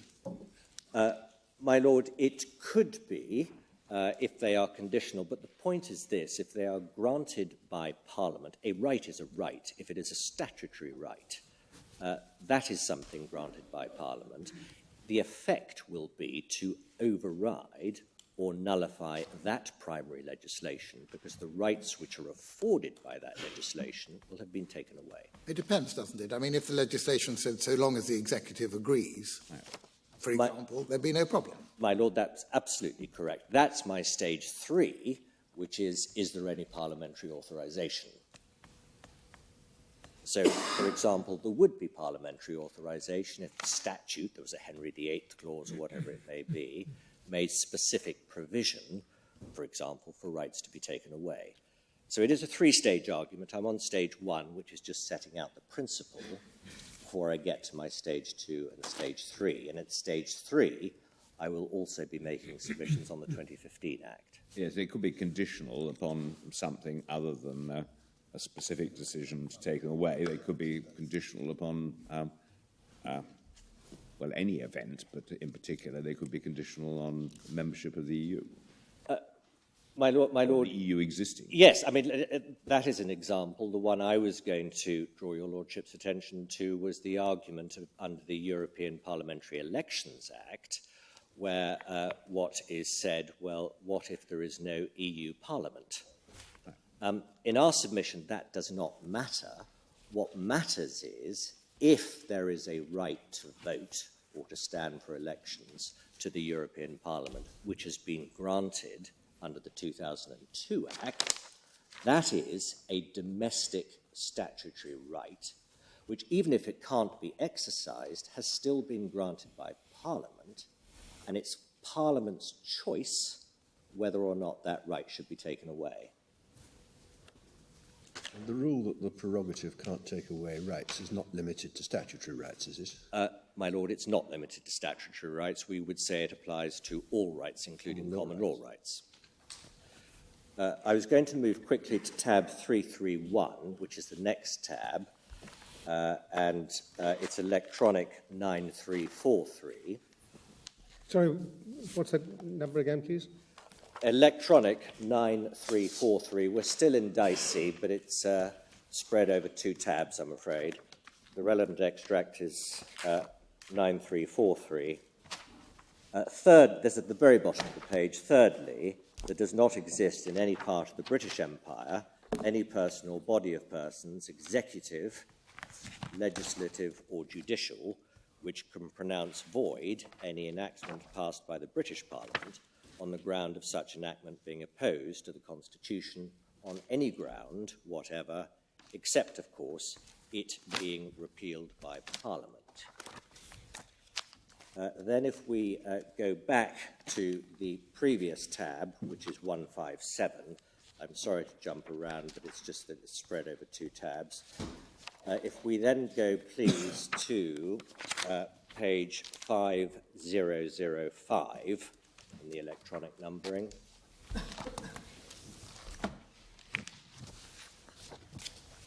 You will see halfway down the page, 2 points are, however, well established. First, the resolution of neither house is a law. This is a substantial result of the case of Stockdale and Hansard, a point which my learned friend Lord Panic was on, and then specifically relevant to the question of the role of the people in terms of political power and legal power. If you move on, please, to 5010, you will see at the top of the page the vote of the parliamentary electors, and halfway down that page, the sole legal right of electors under the English Constitution is to elect members of Parliament. Electors have no legal means of initiating or sanctioning or of repealing the legislation of Parliament. No court will consider for a moment the argument that a law is invalid as being opposed to the opinion of the electorate. Their opinion can be legally expressed through Parliament and through Parliament alone. And then in the same vein... I mean, that needs to be modified, at any rate, to some extent, in an age of referenda. Yeah. My Lord, I'm going to come to that, but in our submission, the answer is yes, if Parliament has authorised a binding referendum. But if there is no binding referendum which has been authorised, this still obtains. Does that include the first sentence you read out? The sole legal right of the electors under the English Constitution is to elect members of Parliament. No. That is correct, because it would be for Parliament then to confer rights on the people to hold a referendum, for example. But the sole legal right is to elect MPs. There's an anonymous and slightly droll publisher's note to the next section of Dicey 9322, which says the word referendum is a foreign expression derived from Switzerland. 30 years ago, it was almost unknown to Englishmen, yes, even though they were interested in political theories. Yes. Well, certainly, Dicey changed his view on referenda because he was terribly against Irish Home Rule, and he wanted referenda introduced to try and defeat Irish Home Rule. He didn't succeed. Well, he wanted a referendum in England. He wanted a referendum in England. About Irish Home Rule. That's correct. No. He didn't get it. My Lords and Lady, 5024 is the next extract, 5024. The matter, this is halfway down the page, the matter indeed may be carried a little further, and we may assert the arrangements of the Constitution are now such as to ensure that the will of the electors shall by regular and constitutional means always in the end assert itself as the predominant influence in the country. That this is a political, not a legal fact. The electors can, in the long run, always enforce their will, but the courts will take no notice of the electors, of the will of the electors. The judges know nothing about any of the will of the people, except insofar as that will is expressed by an act of Parliament, and would never suffer the validity of a statute to be questioned on the ground of its having been passed or being kept alive in opposition to the wishes of the electors. The political sense of the word sovereignty is, it is true, fully as important as the legal sense, or more so, but the two significations, though intimately connected together, are essentially different. And then the final extract is over the page on 5026, 5 lines from the bottom. The electors are a part of, and the predominant part of, the politically sovereign power but the legally sovereign power is assuredly, as maintained by all the best writers on the Constitution, nothing but Parliament. Now, the appellant says that he does not dispute what he terms the general principle of the doctrine of parliamentary sovereignty, and he goes on to say that, nevertheless, it's the case that the executive can, by the use of the prerogative, alter the law of the land, including that set out in statute. Now, from a parliamentary sovereignty perspective, that striking proposition is, we submit, simply wrong. The doctrine of parliamentary sovereignty is not a general principle. It is the fundamental legal doctrine upon which our Constitution stands. As we have explained in our written case, and as the courts of the highest authority have said over the centuries, the doctrine of parliamentary sovereignty conditions and refines and defines other relevant concepts. Most importantly in this context, the issue and the extent and use of the prerogative. The United Kingdom's dualist approach to international treaty making, upon which the appellant so heavily relies, is a product and a reflection of that fact.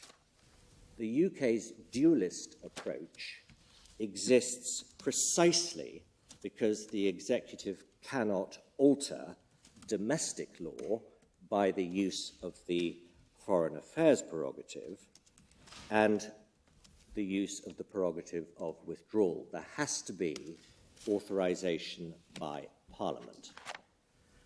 The two relevant authorities for that, which I won't ask you to turn up, but I will simply ask you to note, is Rayner, that's Core Authorities 3, at tab 43, page 500 in the report at letters B to D, electronic 1179,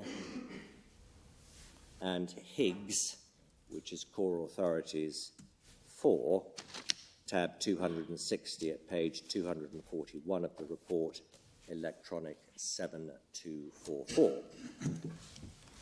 Now, contrary to the submissions made by my learned friend Mr. Eadie, parliamentary sovereignty is not a new or a newly discovered principle. It's been well established and operated for over 300 years. But it does not in any way represent a challenge to the way in which the government operates on the international plane.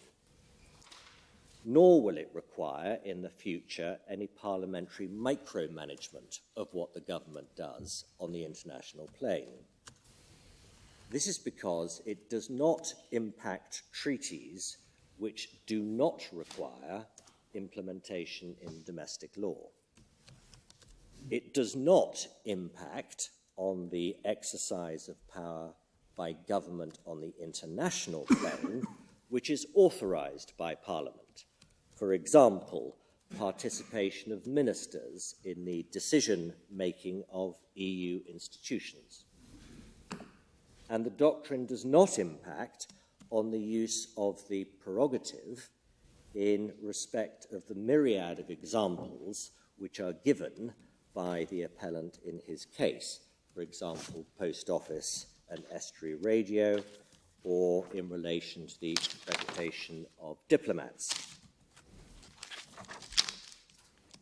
So that's stage one. That brings me to stage two, which is the appellant's concession, which is in paragraph 62A of his printed case. The page reference is 12353.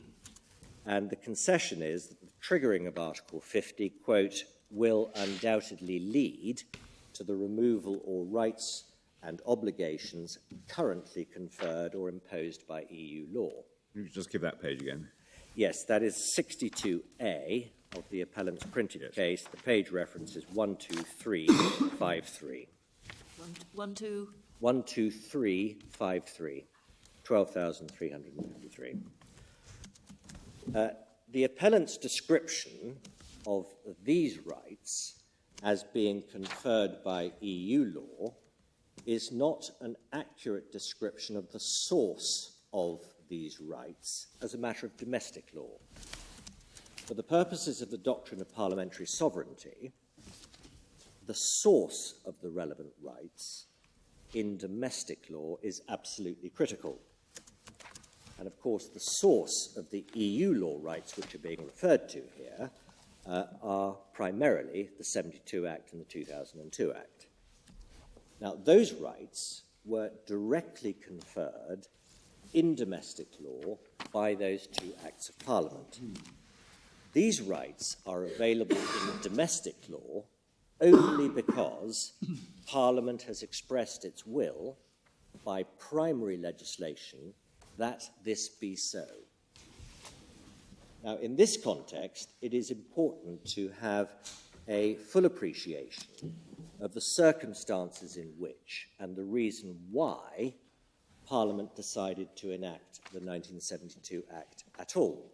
Can I just pick up on a point where these rights come from? In the case of Youssef, we had to deal with a rather an unusual situation where one had a decision made by a United Nations body in the terrorism context, which then took effect under a European regulation, which then in turn came into domestic law via the 1972 Act. Now, I said, and agree with my colleagues, that was something which arose not from domestic law, although it was brought into domestic law. It's sort of a typical example of the conduit approach. Yes. Now, is that the correct analysis in your view, or was that an oversimplification? My Lord, that is, with respect, not the correct analysis. I put it to you, it's relied on in one of the papers, cases before us. Yes. Under our dualist approach, for any rights to be conferred in domestic law requires the intervention of Parliament. And I accepted that. I mean, that was one of the issues in the case. Yes. Was whether that had been done effectively, given the particular power interfered very drastically with the rights of a citizen of this country. Yes. Now, are you saying we got it wrong, or... Well, you need to see the case, really, in order to answer that. Yes, if I it's don't have Youssef here, but the general principle, as I say, in our dualist system, requires the intervention of Parliament in order to create these rights. These rights aren't just being transposed through a conduit. The domestic legal order is being changed by the 1972 Act. It may be, as my Lord says, better to have a look at the case. I think it's in the papers somewhere because it's mentioned by the lawyers for UK. But perhaps I can come back to that after the short adjournment so that we can speed on. In 1971, the government was proposing that we join the then EEC, and to do that, they were proposing that the UK sign the accession treaty. Now, joining the EEC would have two important consequences for the UK. The first is that membership would necessarily involve the UK in the significant fiscal obligations of membership. These fiscal obligations could only be sanctioned by Parliament by primary legislation, and we saw that happen in Section 2.3 of the 1972 Act. Membership would also involve changes to domestic law. Again, that could only be achieved by Parliament through primary legislation. So it was that on the 28th of October of 1971, Parliament was asked to give its consent in principle to the UK joining the EEC. And the terms of the relevant parliamentary resolution, which were referred to by my Lord Mance earlier, were identical. They were put separately to both houses, and the terms are important. The court will find them in volume 17 of the authorities at tab 193, and the electronic reference is 5787. You set this out in your case, don't you? My Lord, we have set out the terms of the resolution. I want to just show your Lordship also a short passage in the debate which we haven't set out in the case. I just wanted to, first of all, take you to that. Sorry, the page again. It's page 5787. Thank you. You will see the terms of the resolution. That this House approves Her Majesty's Government's decision of principle to join the European Communities on the basis of the arrangements which have been negotiated.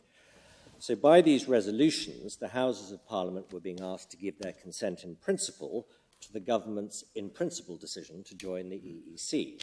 In other words, if the resolutions were passed, Parliament could next expect the introduction of a European Communities Bill to give effect to the in-principle decision to join the EEC. But if those resolutions had not been passed, the UK's proposed membership of the EEC would have been stopped in its tracks. Now, this was made clear by Mr. Heath, the then Prime Minister. And if I could just take you to two very short passages. First of all, at 5846, electronic 5846, which is towards the very end of this tab 193 for those who have it in paper form.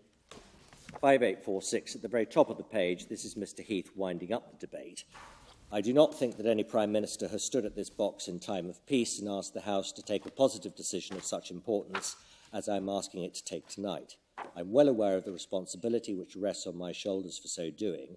After 10 years of negotiation, after many years of discussion in this House, and after 10 years of debate, the moment of decision for Parliament has come. The other House has already taken its vote and expressed its view. Frontwardsmen have voted in favour of the motion, etc. I cannot overemphasise tonight the importance of the vote which is being taken, the importance of this issue, the scale and quality of the decision, amid the impact it will have equally inside and outside Britain. So that was the momentous occasion, which was the presurger to the 1972 Act. If you then go to 5849, at the very bottom, 4 lines up, this is still in Mr. Heath, it's well known that the President of France, supported by the Chancellor of Germany, has proposed a summit meeting heads of government, etc. This meeting will settle the European approach. Then over the page, if by any chance the House rejected this motion tonight, that meeting would still go on, and it would still take its decisions, which will affect the greater part of Western Europe and affect our daily lives, but we would not be there to take a share in those decisions. So, if the resolutions had not been passed, the reality is the government would not have been able to go on to sign the accession treaty, because if it had done so, it would have been acting directly contrary to the will of Parliament if those resolutions had been rejected. And of course, if they'd been rejected, there would have been no European Communities Bill.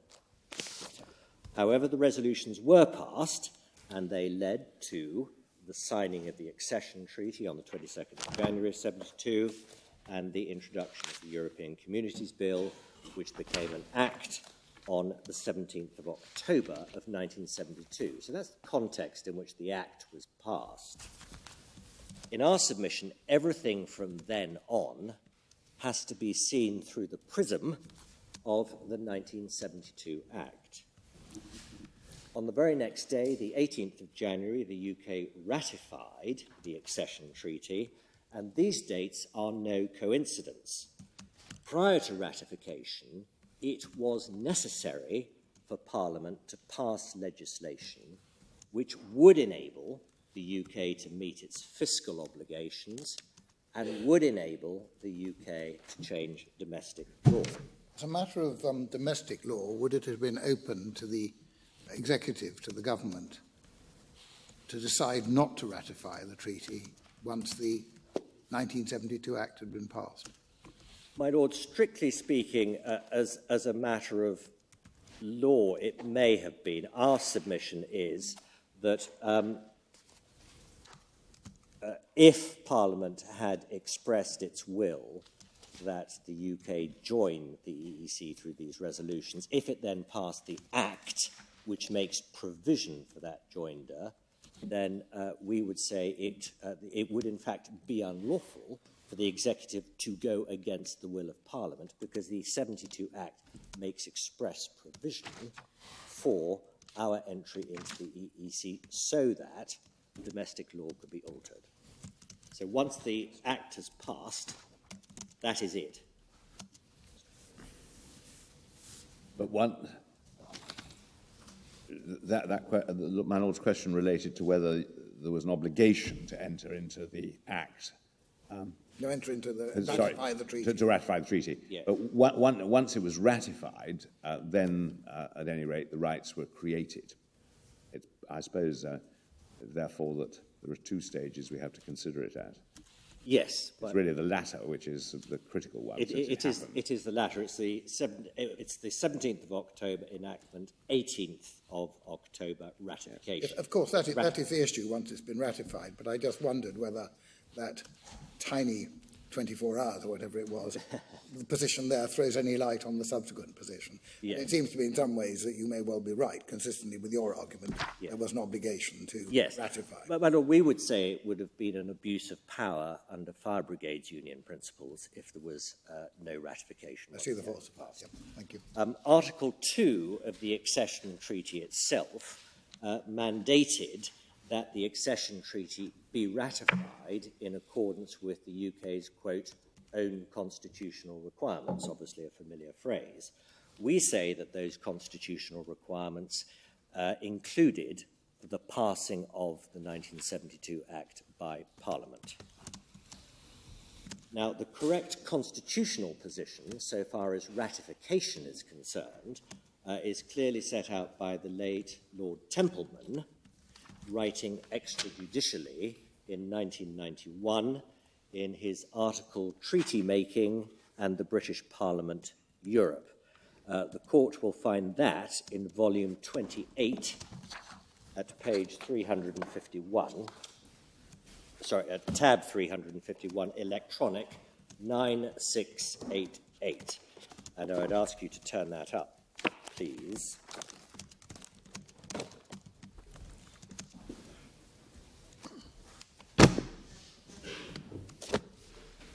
This is an article published in the Chicago-Kent Law Review, volume 67.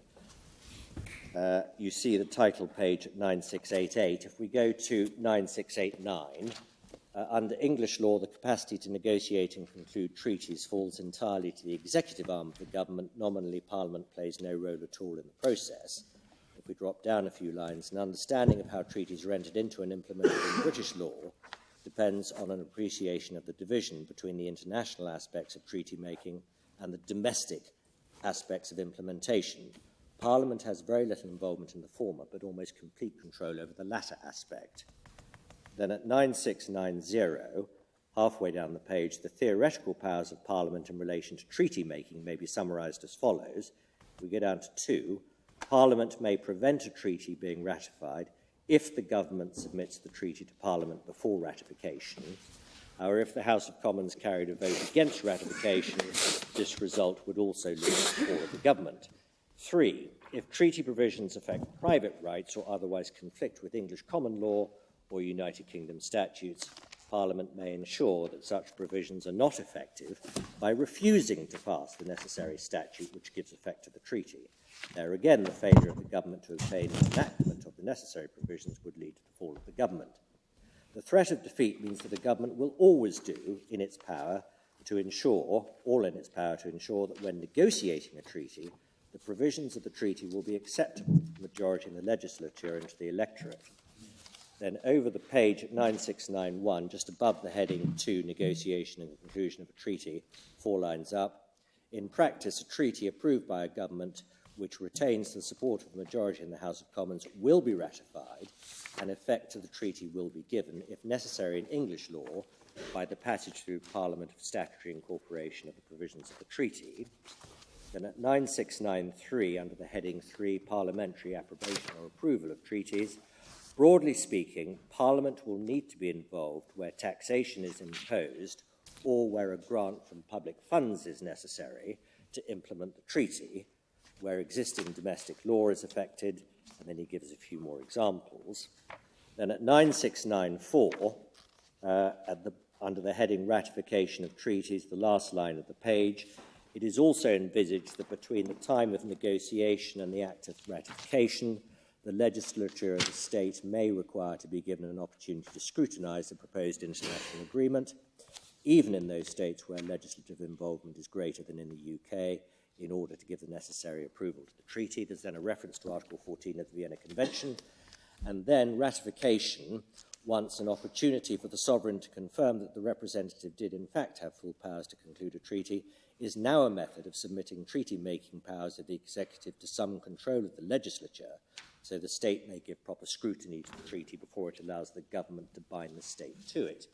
Then under the heading the Ponsonby Rule, Lord Templeman sets out on page 9695 in the footnote 11 the preface by Mr. Ponsonby to the Ponsonby Rule, and at the beginning he says, it has been the declared policy of the Labour Party for some years to strengthen the control of Parliament over the conclusion of international treaties and agreements, and to allow this House adequate opportunity to discuss the provisions of these instruments before their final ratification.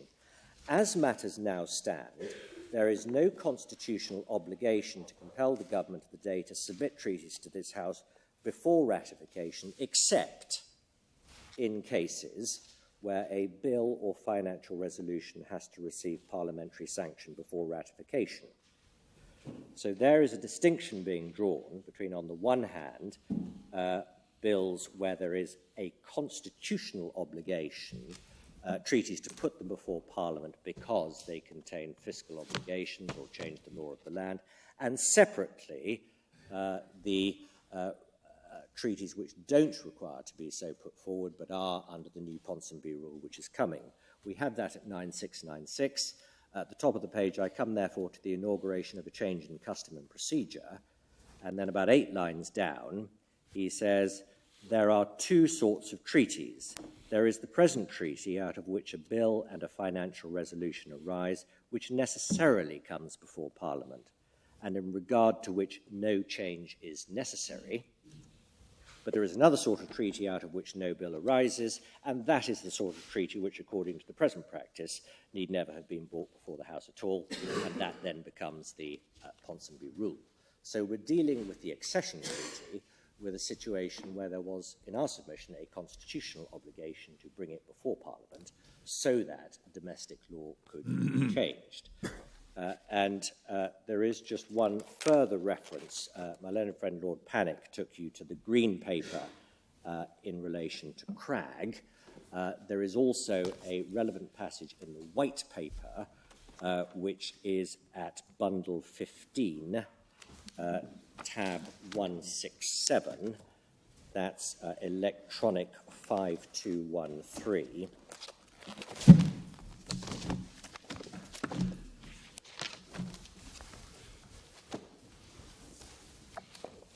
And the relevant electronic page number is, in this document, we're looking at the white paper, is 5282, and it's paragraph 119 of the white paper. Under the heading Treaties and Domestic Law, in the UK, international treaty rights and obligations are not automatically incorporated into national law upon ratification. They're given effect in national law where necessary by primary or secondary legislation. The government practice is not to ratify a treaty until all the necessary domestic legislation is in place to enable it to comply with the treaty, since to do otherwise could put the UK in breach of its international obligations. Parliament, including where necessary the devolved legislatures, has the opportunity to debate enabling legislation, etc. This practice applies equally to all EU treaties that require enabling legislation. Most parliamentary debates take place under this process rather than the Ponsonby Rule. Can you just say again what paragraph that was? 119, my Lord. Forgive me. That's right.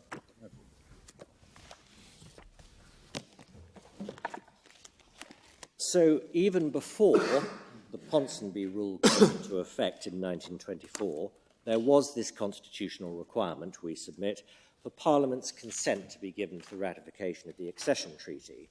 Now, neither the Ponsonby Rule nor Cragg apply to treaties which are required to be implemented under domestic law. And contrary to my learned friend Mr. Eadie's submissions, Cragg and the subsequent legislation is nothing to the point on the question of withdrawal from a treaty under Article 50.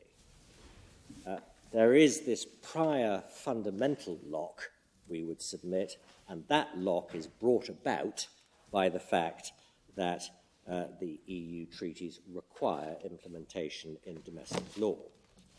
Now, the reason I go through all that history at quite some length is for two reasons. First, it demonstrates, we submit, the interaction of the doctrine of parliamentary sovereignty and the UK's dualist approach to international treaties. The treaties could have no impact on domestic law without the 1972 Act, but it was an absolutely essential feature of the treaties as international law instruments that much of them should have and should be given effect in domestic law. So the 1972 Act was essential. If the treaties could not have had effect in domestic law without Parliament passing the 1972 Act, so it must be that the effects of those treaties in domestic law can only be removed by Parliament and not by the executive. The key point about the dualist system from a parliamentary sovereignty perspective is that when the UK enters into a treaty which requires domestic implementation, Parliament remains in control of the process. It remains in control of if the necessary enabling legislation is passed or not. Parliament has a free choice. If Parliament refuses to pass the legislation, the treaty is not ratified. Now, the corollary of Parliament having that control is that parliamentary control must equally apply to the withdrawal process. It is for Parliament to choose whether it will repeal the legislation which implemented the treaty in domestic law. For that reason, Parliament remains in effective control whether the UK withdraws from the treaty or not. And the difficulty with the appellant's argument is that the triggering of Article 50 by the government alone will bypass that parliamentary control, and it will rob Parliament of any substantive choice as to whether or not to repeal the 1972 Act. Isn't there a missing middle in that proposition? Take the example of the double taxation treaties and the legislation giving effect to them. It gave effect to them, I think you argue, on the basis that the double taxation treaties would confer domestic rights so long as they were in existence, i.e. remained in the executive's power what double taxation treaties to enter into and whether to abrogate them. So that merely because treaties would not have had an effect without an act doesn't mean to say that they can only be disapplied by an act. The initial act may itself contemplate, permit their disapplication because it has a limited effect, the initial act. And the question in this case comes down to whether the 1972 Act is that sort of limited legislation. My Lord, yes, I'm coming on to that, but specifically so far as the double taxation treaties are concerned, under TIOPA, of course, there is the enabling legislation, and then orders in council are made, yes. And so the government has authority. Yes, but that's because TIOPA says that. Yes. And, TIOPA could have been formulated differently, perhaps, but for good reason, no doubt, it was formulated as it was. Yes, it could have been, but we have the 1972 Act, And when I come to the point, my stage 3, Yes. we will say there is nothing in the Act to deal with that. Secondly, the reason I go through this history is because it throws into stark reality in our submission, our respectful submission, the fallacy in the appellant's proposition that the EU law rights enshrined in the 1972 Act are somehow not domestic statutory rights, or they are a conduit, to use my Lord Carnwath's point. It's absolutely essential to the whole function and the purpose of the 1972 Act, and to the operation of the treaties themselves, and to the UK's membership of the EU, that these rights are precisely that, domestic law rights. That is fundamental to being a member of the EU. They have to be put into domestic law, and only Parliament can do that. And that is how the position has been understood by the courts in this country over a number of years. And I give 2 examples, again without asking the court to turn them up, but just for your note. The first is Thoburn in Core Authorities 3 at tab 22. It's paragraph 66 of the judgment, electronic, page 746. And the second one is McWhirter, which is paragraph 6 of the judgment, which is in Core Authorities 3, tab 46, electronic 1849. The position is also clear, we submit, from the European Union Act of 2011, Section 18, which my learned friend Lord Panic took you to yesterday. That is the declaratory provision which says that EU law rights fall to be recognised and available in law only, and I stress the word only, because of the 1972 Act. Now, Chambers, I have to say that I still don't really understand what Parliament was getting at. Well, I'm just about to hopefully enlighten your lordship, because I'm going to take the court now to the explanatory notes, which is helpful on this, certainly in the parliamentary sovereignty context. Well, you set them out in your case, and having read it this morning, I still don't understand it. Then I'm determined to make sure that your lordship reaches the short adjournment, hopefully with a better understanding. The explanatory notes are in volume 30 of the authorities, tab 403, and it's electronic 10362.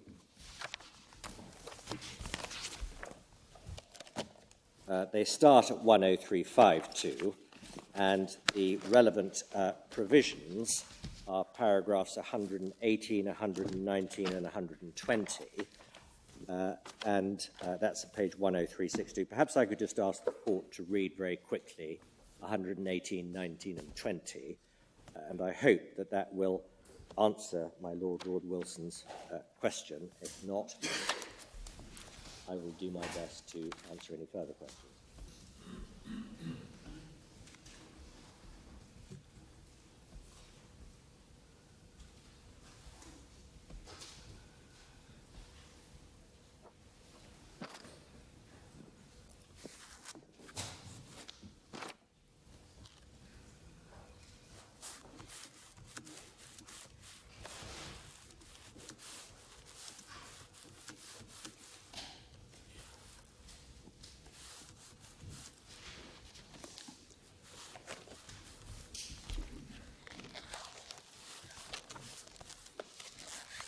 My Lord Wilson, have the relevant passage. Have you had it? I do. Yes.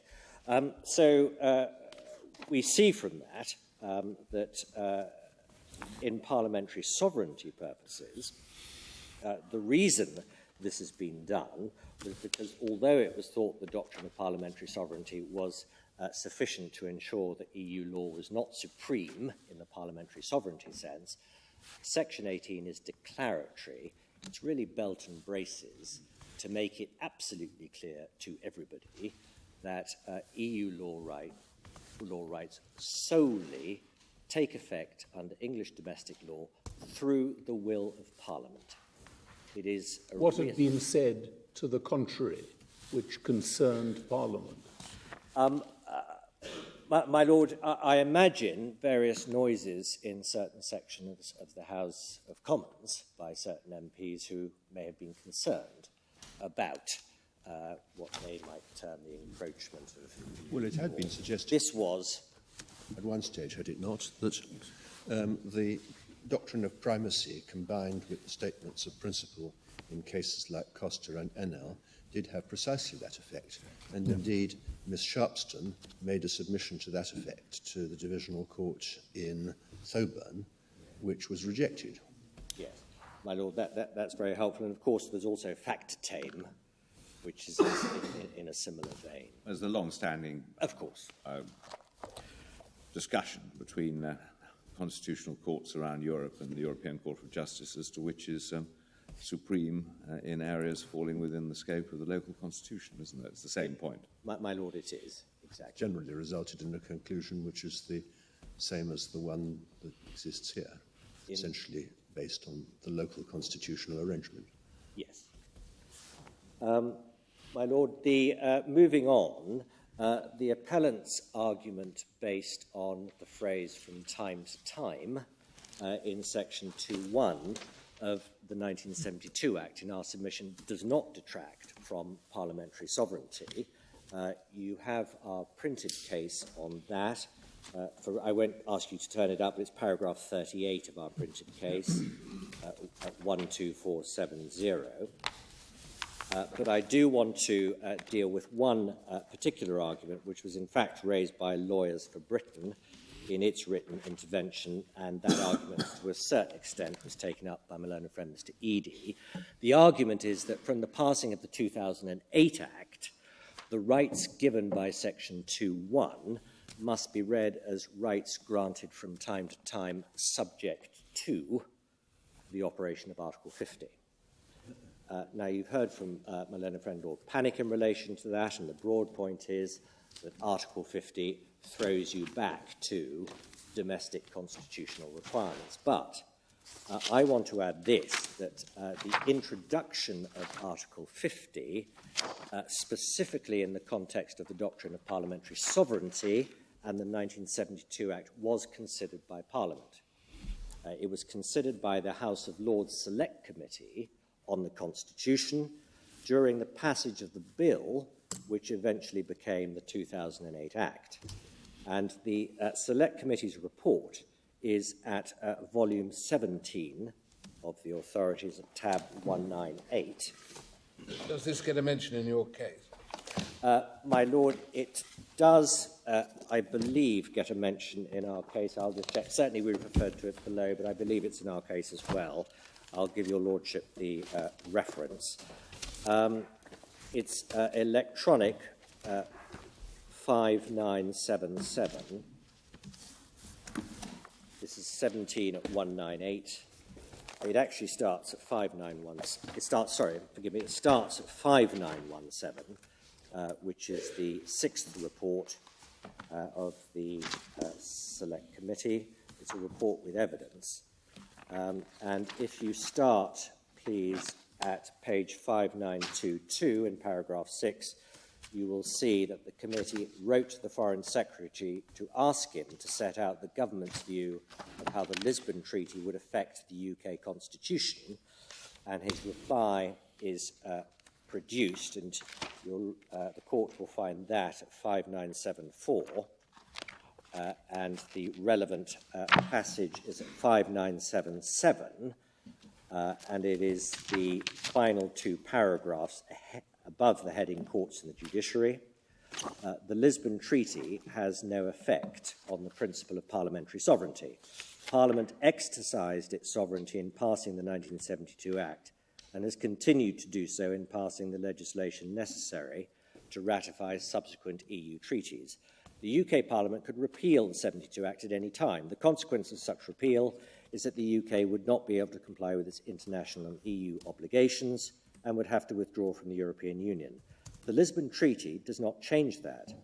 and indeed for the first time includes a provision explicitly confirming member states' rights to withdraw from the European Union. That then led to the committee's relevant conclusion in paragraph 95 of the report itself, which is at 5943. And in paragraph 95, the committee say this: we conclude that the Lisbon Treaty would make no alteration to the current relationship between the principles of primacy of European Union law and parliamentary sovereignty. The introduction of a provision explicitly confirming member states' rights to withdraw from the EU underlines the point that the United Kingdom only remains bound by European Union law as long as Parliament chooses to remain in the Union. Now, in our submission, that explains at a general level why there was no need for any parliamentary control under control of Article 50 under Section 6 of the 2008 Act, because Parliament was proceeding on the basis that under the doctrine of parliamentary sovereignty, it was for Parliament to decide whether or not to remain in the EU.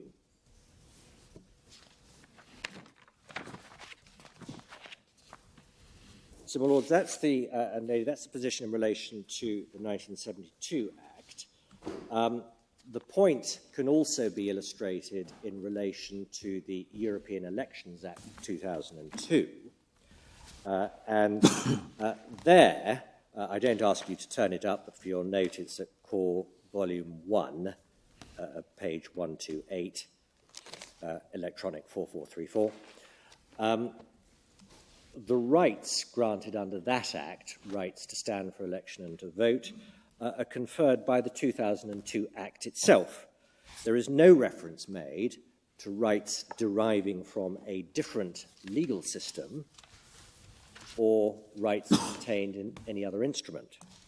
In other words, the source of the rights, in every sense, is legislation enacted by Parliament.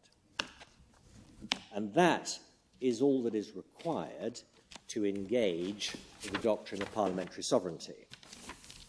And I've already dealt with the existence of the European Parliament point, and my learned friend, Lord Panic, has dealt with the other point which arose on this, which is the rights are contingent on the executive deciding to exercise the prerogative to withdraw.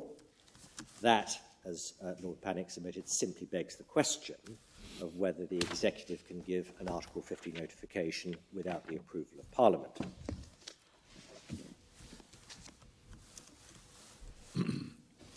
For parliamentary sovereignty purposes, so far as the 2002 Act is concerned, the rights which are granted to citizens take effect of and function under the domestic legal order, and it's precisely because those rights take effect under the domestic legal order that the principle of parliamentary sovereignty has been engaged.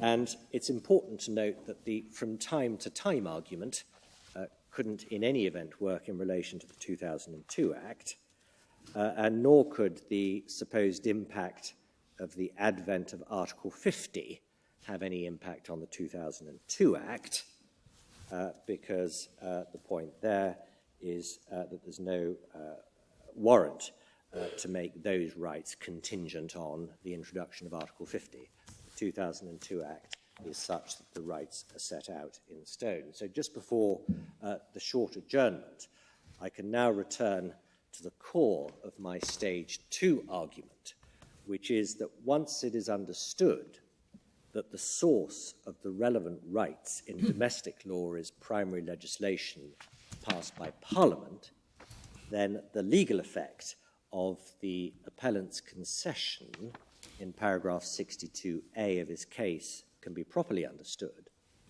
because what it amounts to is that rights granted by Parliament under primary legislation will undoubtedly and inevitably be lost or removed by notification under Article 50. Not just EU law rights, but rights granted by Parliament under Acts of Parliament. So that brings me to stage 3, which is whether Parliament has authorised the executive to bring about this inevitable loss of rights. And under the doctrine of parliamentary sovereignty, the authorisation of Parliament is needed because only Parliament can override, set aside, or nullify legislation. And it's important here to underline that the appellant does not claim any parliamentary authorisation. He says he doesn't need it. He says that the prerogative power suffices, but this, in our respectful submission, goes back to the flaw in the appellant's argument, because the appellant's approach, we submit, betrays a fundamental misunderstanding of the doctrine of parliamentary sovereignty. Looked at through the prism of parliamentary sovereignty, the prerogative is nothing more than a label for executive action. The prerogative can only be exercised through executive action, and executive action is unlawful if it contravenes the doctrine of parliamentary sovereignty. And given that in this case, in our submission, the exercise of the prerogative will lead to this loss of rights in primary legislation, the only question which remains is whether or not there is parliamentary authorisation. And under the doctrine of parliamentary sovereignty, that is the correct approach to the issue. But the appellant seeks to persuade the court to look at matters from the wrong end of the telescope. The appellant says the starting point is to look to see whether there's a prerogative, and if there is, he says, the issue becomes whether or not the prerogative power has been limited by Parliament in the relevant respect. But that, in our submission, looks at the matter completely the wrong way round, because it turns the doctrine of parliamentary sovereignty on its head. No, once it's been accepted, as it has here, that executive action will override primary legislation, the correct approach in our submission is for the executive to show that Parliament has authorised the loss of rights in question. It's not a question of looking to see if there's a prerogative power which has or hasn't been limited. It's for the executive to show, in clear terms, that Parliament has authorised the loss of statutory rights intended to be brought about by this executive action. And so just to finish this point off,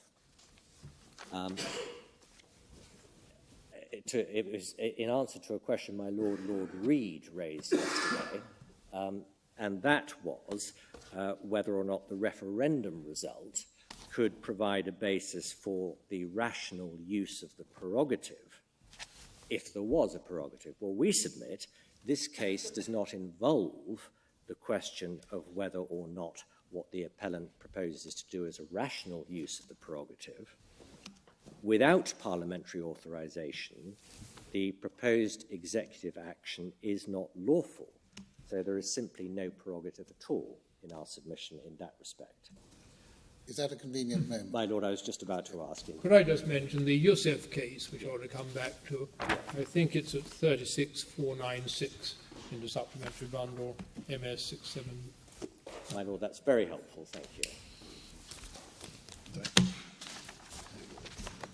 Thank you very much. Court's now adjourned. We'll resume again at 2 o'clock, Mr. Chambers. Thank you.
Going to try a new angle, Mr. Chambers. Well, my lady, my lords, in accordance with the Registrar's excellent ambulatory seating plan, I have moved slightly to the right. Sorry. Or the left. In answer to my Lord Carnworth... I thought you were trying to escape from it. My Lord, the reference to Youssef, as your Lordship very kindly pointed out, is in tab 496. Paragraph 34 of the judgment, supplementary electronic page 693. It was the Secretary of State who exercised prerogative powers at the international level to sanction or to list Mr. Youssef on the sanctions list. The effect of that was to cause alterations to his domestic law rights under the EEC Regulation 881, or EU Regulation 881, which of course comes into English domestic law through Section 2.1 of the 1972 Act. So it is no different in our submission to any European Union law which is given domestic legal effect through Section 2.1. My Lords, I'm going to go back to my stage 3, and that is parliamentary authorisation. In our submission, there is nothing in the 2015 Act which could provide parliamentary authorisation, whether it's viewed through the prism of the prerogative or parliamentary sovereignty. Parliament passed the 2015 Act knowing full well that in our system of representative parliamentary democracy, referendums are not legally binding. That was the legal position back in 1975, when the 1975 referendum was held on then EEC membership. And the 1975 Referendum Act is in volume 12 of the authorities at tab 111, electronic 4213. And the reason I'm taking you to that is because it is in materially identical terms to the 2015 Act, which is in core authorities 1 tab 7, electronic 1601.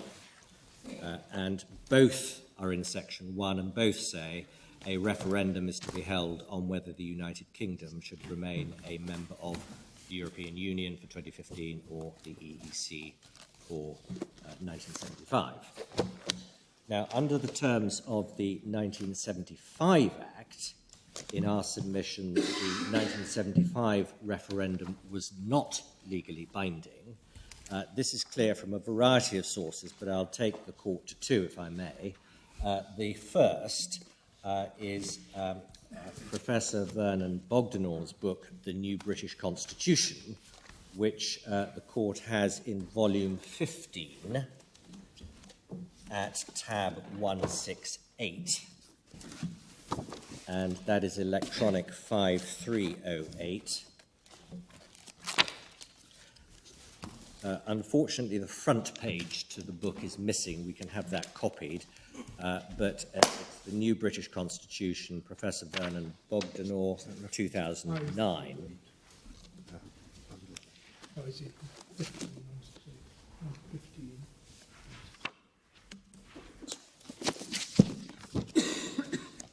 And the relevant, this is in Chapter 7, the referendum. The relevant passage is at 5325. It's the last paragraph on 5325. In countries with codified constitutions, the outcome of a referendum generally binds both Parliament and government. In Britain, however, with an uncodified constitution, the position is much less clear. Although neither Parliament nor government can be legally bound, the government could agree in advance that it would respect the result, while a clear majority on a reasonably high turnout would leave Parliament with little option in practice other than to endorse a decision of the people. Shortly before the European Community referendum in 1975, Edward Short, then leader of the House of Commons, insisted to the House that this referendum is wholly consistent with parliamentary sovereignty. The government will be bound by its result, but Parliament, of course, cannot be bound. He then added, although one would not expect honourable members to go against the wishes of the people, they will remain free to do so. That was an accurate statement of the constitutional position only on the assumption that short meant that the government would be morally bound. It could not be legally bound, for in the purely formal sense, it was still the case that the British Constitution knew nothing of the people. There are echoes of Dicey there, which I took the court to this morning. At footnote 19, there is a reference to Mr. Short, which I'd like to take the court to. It's volume 17 at tab 195.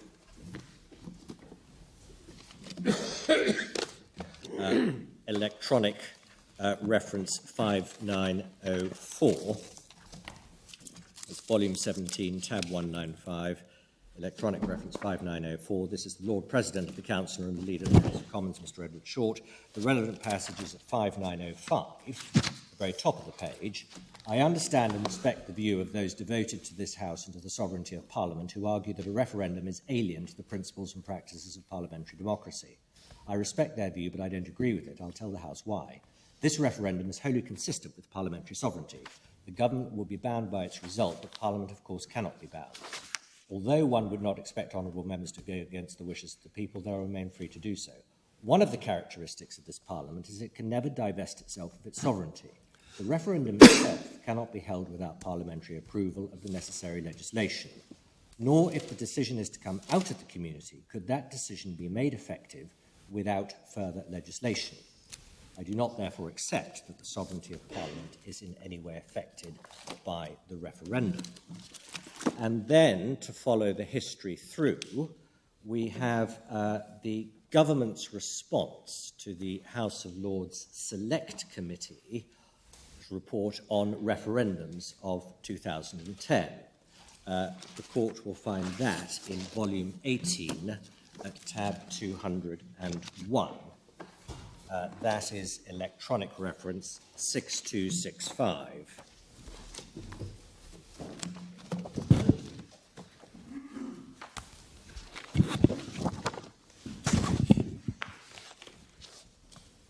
Tab 201, 6265. This is the fourth report of 2010 to 2011, the government response to the report on referendums in the United Kingdom, published on the 8th of October 2010.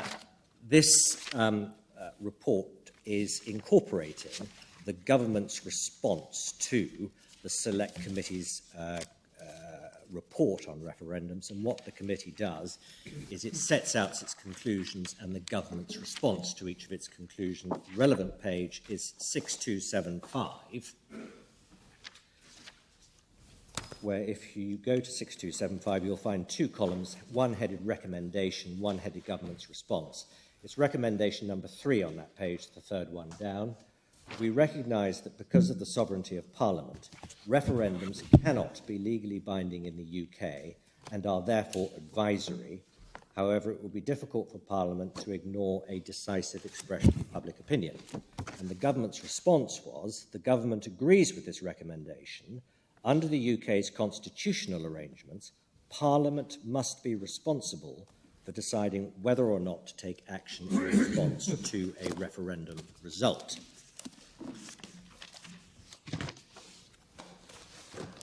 And then to complete the story, we also rely on the House of Commons briefing paper, which was referred to in paragraph 107 of the Divisional Court's judgment. The briefing paper is also in volume 18, and it's in the next tab, 202. And the electronic reference is 6279. 6275. This is briefing paper number 07212, 3rd of June 2015.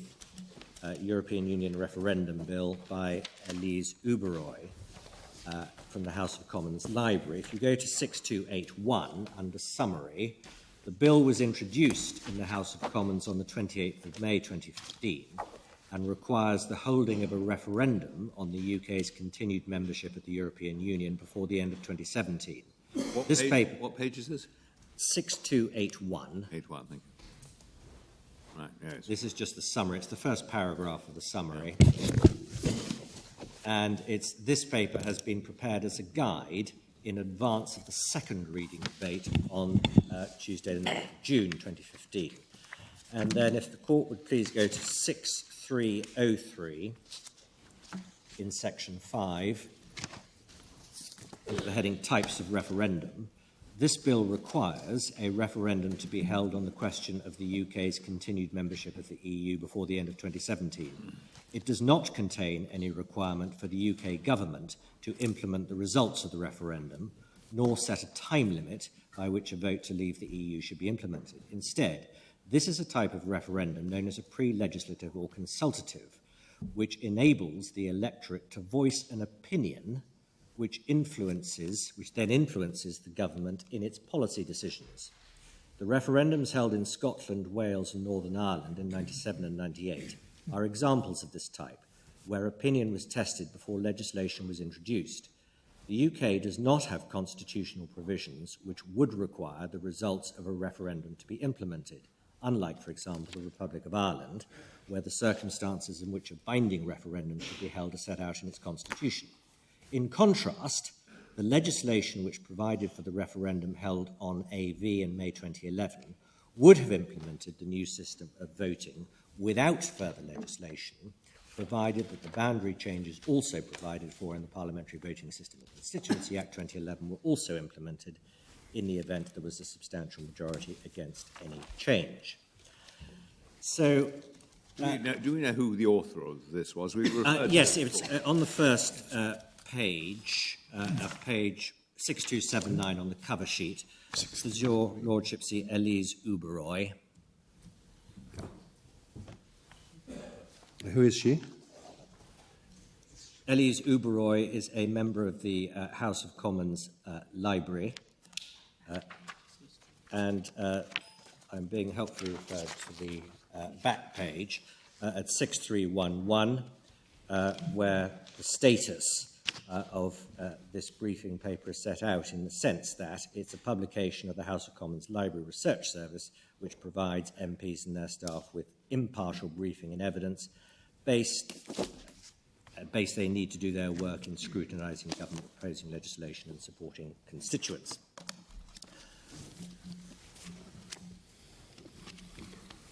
Now, we relied on this briefing paper in the divisional court to evidence the historical fact that during the passage of the bill which became the 2015 Act, parliamentarians were informed that under the form of the bill, the result of the referendum would be advisory only, which was consistent in our submission, which was the law as it then stood, or the law as it was then understood by those who were going to consider this legislation.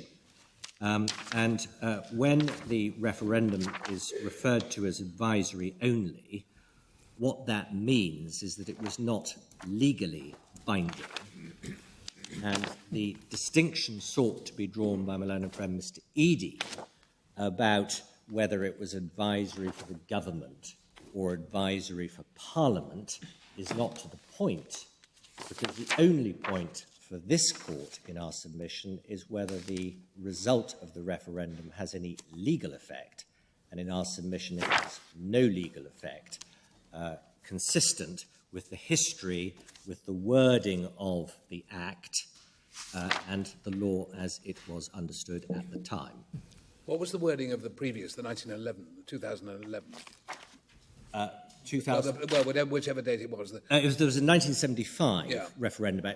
As I said, the wording is materially identical to the 2015. No, but is there any wording which made any of these compulsory, if you like? My Lord, yes, there's the AV referendum. Where is that? That was the 2011, forgive me. Yeah, that is absolutely. There was no question of a prerogative.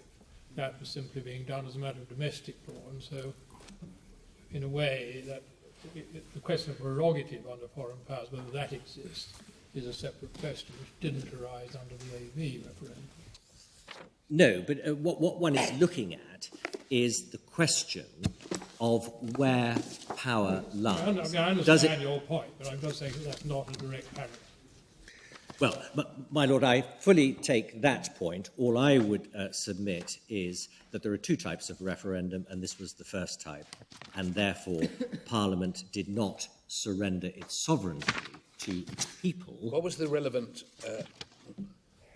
provision in the AV referendum? Do we have that? We do have that, and the relevant provision... you just give me the reference. Yes, we'll get that for you, my Lord, certainly. Can I, perhaps, while that's going to ask you a sort of more general point, which is one that's been troubling me, and it arises out of what Lord Reid was saying, as to whether really the question we're dealing with is not so much a question of parliamentary sovereignty, which everyone accepts, but as whether we, as a court, can tell Parliament how to exercise that sovereignty. I mean, imagine this situation. Assume after the referendum vote, the government had said, well, we think we should regard this as Brexit means Brexit, but we want to make sure that Parliament is with us on that. So we'll put a motion before Parliament, rather than they did back in 1972, saying, we want your approval, Parliament, to launching Article 50, and we're not going to go ahead with Article 50 unless we get it. Now, and they would say, and of course, we accept that that's not legislation. We'll need, in due course, in 2 years' time or after our negotiations, to have a repeal bill which will deal with the rights that can be transposed into a domestic law, make sure there isn't a black hole of rights which can't. But that will all be done. But for the moment, what we're doing is simply making sure that Parliament is with us. Now, as I understand it, you say that wouldn't be good enough. It would be open to us, the court, to say to Parliament, no, that motion, even though it's been supported by large majority of the House, is not good enough. You've got to have a one-line bill, which makes all the difference. The one-line bill doesn't solve any of the problems. It doesn't solve any of the problems of what we do about all the detail. But you say that is a sort of magic wand which makes all the difference. My Lord, certainly not a magic wand. There are two stages. There is the trigger stage, and then there is what's going to happen after the trigger stage. Your Lordship referred to, well, the Great Repeal Bill. That is after the trigger stage. We have to concentrate on the trigger stage itself. Not necessarily, because obviously everyone accepts that there's got to be legislation in due course to try to, as indeed the Great Repeal builds on that. And so one can't simply look at the trigger stage without having regard to what's going to follow from it. And so the real question is, can we as a court say to Parliament, that at the trigger stage, a motion wouldn't be good enough, even a motion supported by a whole unanimous motion, that wouldn't be good enough. There's got to be this one-line bill which says, yes, you can trigger. My Lord, that is absolutely correct. First of all, a resolution would not be sufficient because what one is looking at is primary legislation on the basis that rights which are granted in domestic law are going to be lost. But this court, in our submission, is the guardian of parliamentary sovereignty. I understand all that, but it's still, you're saying that Parliament over the road has voted in a motion unanimously that we should go ahead. Someone, Mrs. Miller or Mr. Santos, can come to this court and say, stop them, they can't go ahead, an injunction, until they've got this two-line bill. Well, my Lord, no one is stopping Parliament passing whatever resolutions it wants, and this court is not saying to Parliament... No, it's saying to the executive you can't do it. Yes, exactly. And this court is not... But that's Lord Conver's question. Yes. That what we would say in those circumstances to the executive, even though Parliament's given you a clear pass through a motion of both houses, you still have to go back to Parliament and pass the statute. My Lord, yes, that is absolutely correct. And that is the case. Yes. That is the case. I understand it. And so well, that's one way of casting it, but surely your argument is that it's for this court to decide whether or not the 1972 Act can be set at naught, as Lord Pannick has put it, by the exercise of the prerogative. It's up if we decide that is the position, it's then up to Parliament and indeed the executive to decide what to do.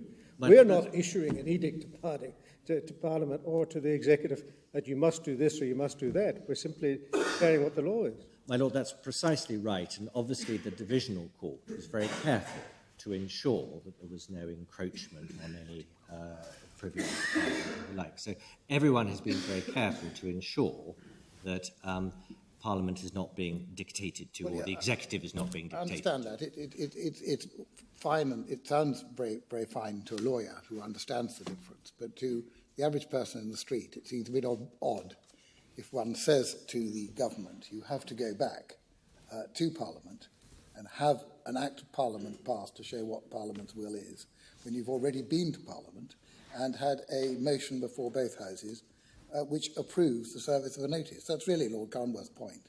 And it does seem a bit odd, doesn't it? My Lord, it may seem odd to the man on the Clapham omnibus, if I put it that way, but for lawyers, that is the correct result. For constitutionalists, that is the... Well, it's a vital distinction, isn't it?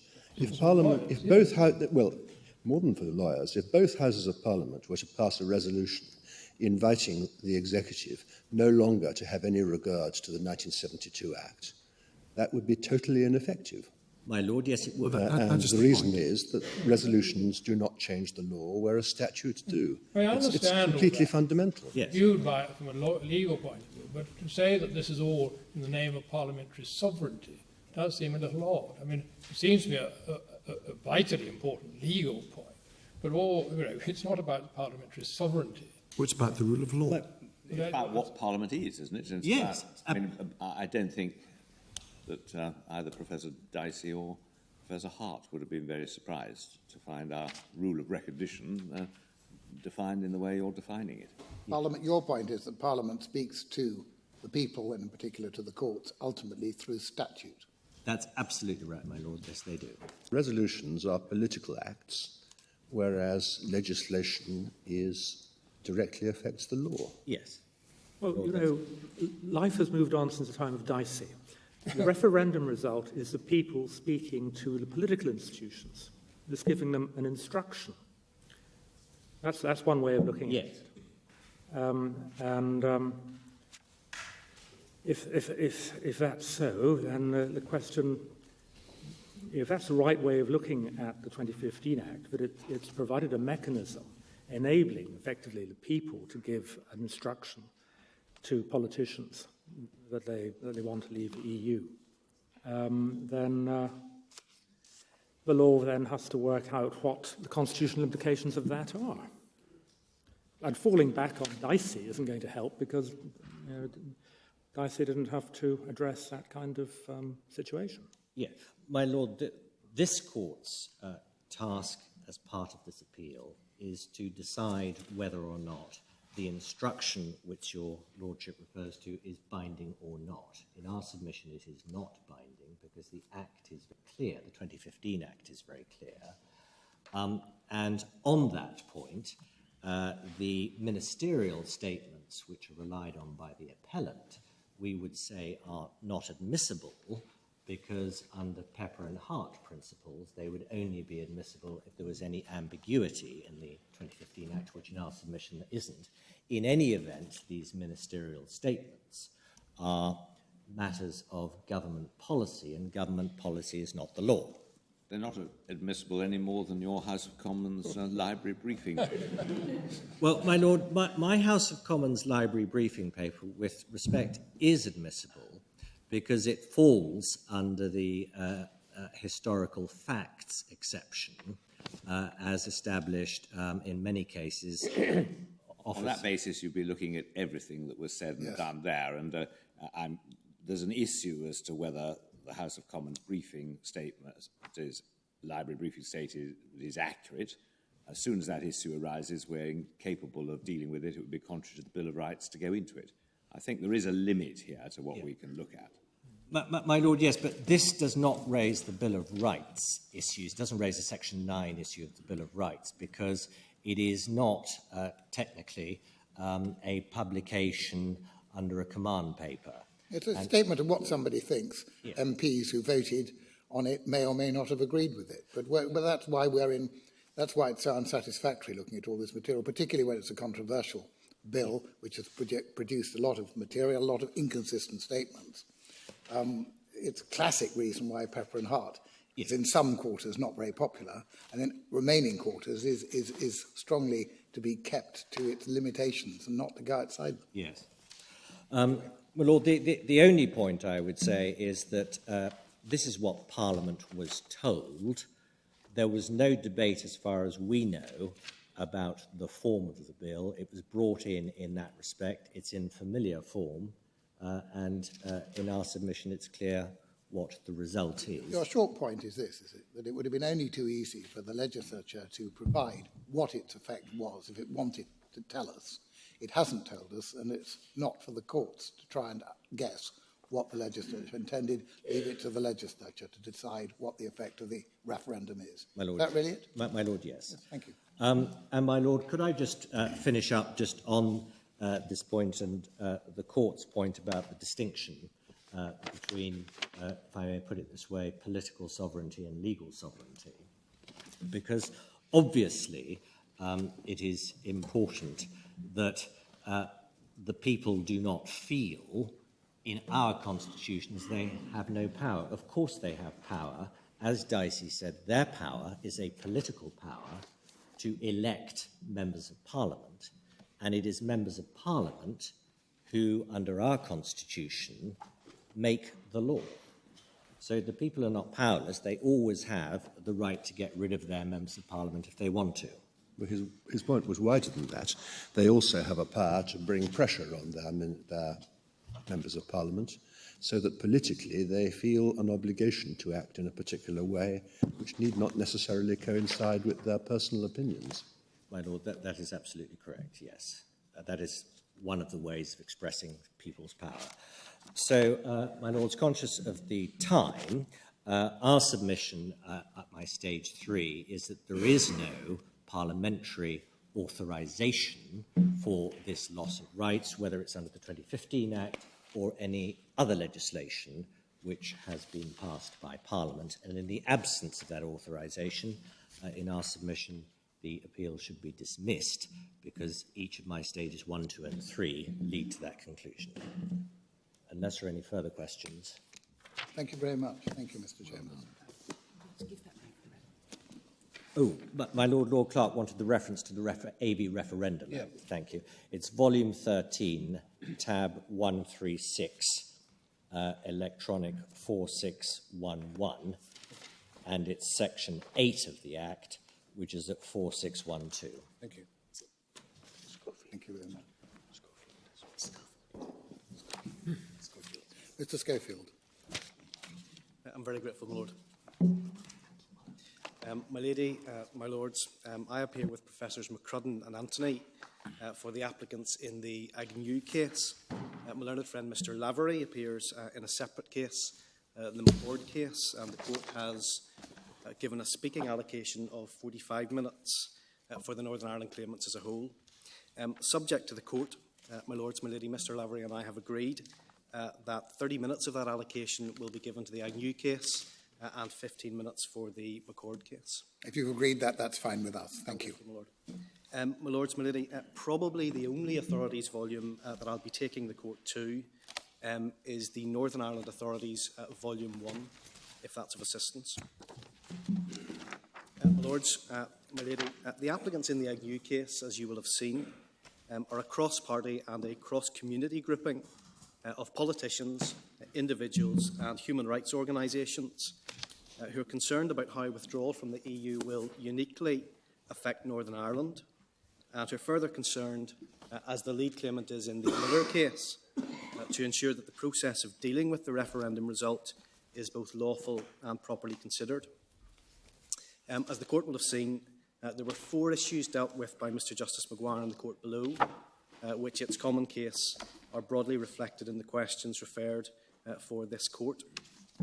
In the time available, I intend to focus my hopefully economical submissions on issues 1 and 2, and within those contexts to avoid duplication of the submissions already made or to be made by parties or interveners in the Miller appeal. If time permits, I want to say something very briefly about issue 3 and to make 3 short points in response to the government's case on issue 4. My Lords, my Lady, issue 1 is whether an Act of Parliament is required before notice can validly be given to the European Council under Article 50 TEU in light of the provisions of the Northern Ireland Act 1998. And in summary, we say that the Northern Ireland Act, like the European Communities Act, is not neutral as to whether the UK is a member of the EU or whether the treaties continue to apply in Northern Ireland. Mm-hmm. And there are three strands to the argument we advance on that issue. My learned friend, the Advocate General, was right to identify paragraph 80 of our printed case as containing a summary of those strands. And that's to be found at MS 23716. Sorry, say it again. MS 23716, my Lord. The three strands are these. First, that the removal of rights granted by the Northern Ireland Act cannot be achieved by the exercise of the prerogative alone. Second, that significant alteration of the devolution settlement in Northern Ireland also cannot be achieved by the exercise of the prerogative alone. And third, that the giving of an Article 50 notice will frustrate the purpose and intention of the Northern Ireland Act in the context particularly of the North-South cooperation established under the Belfast and British-Irish agreements. I want to make extremely brief submissions about the first and second of those two strands, since they're addressed by other parties who are before the court, and I want to develop the third strand in just a little more detail. Right. My learned friend, the Advocate General, said that the third submission was a complex area. If it seems that way, then I'm sure that's a fault on my part, but I hope to persuade the court that it's really not that complex at all. My Lords, my Lady, the first strand, the removal of rights. The Northern Ireland Act confers rights under EU law on Northern Ireland citizens. It does so by providing that the legislative and executive branches of the Northern Ireland administration have no competence and no power, respectively, to act in a way which is contrary to EU law. That's sections 6.2d and 24.1b. And your Lordships find those at MS 20048 and MS 20068. Those rights can be and have regularly been relied upon by individuals against the Northern Ireland administration in the courts in Northern Ireland to challenge legislation or executive action. Perhaps a recent example is JR 65's application, in which this court refused leave to appeal on Monday of this week to my client, unfortunately. But, my Lords, those rights can be relied upon in the courts, and the government accepts that in this way the Northern Ireland Act is, in their language, a further conduit for the operation of EU law rights within the UK. Those provisions represent the UK Parliament embedding the new legal order of the EU into the Constitution of Northern Ireland, as well as the Constitution of the UK. And importantly, my Lords, my Lady, the Government also candidly accepts that each of those provisions will become otiose or will beat the air when the EU treaties no longer apply.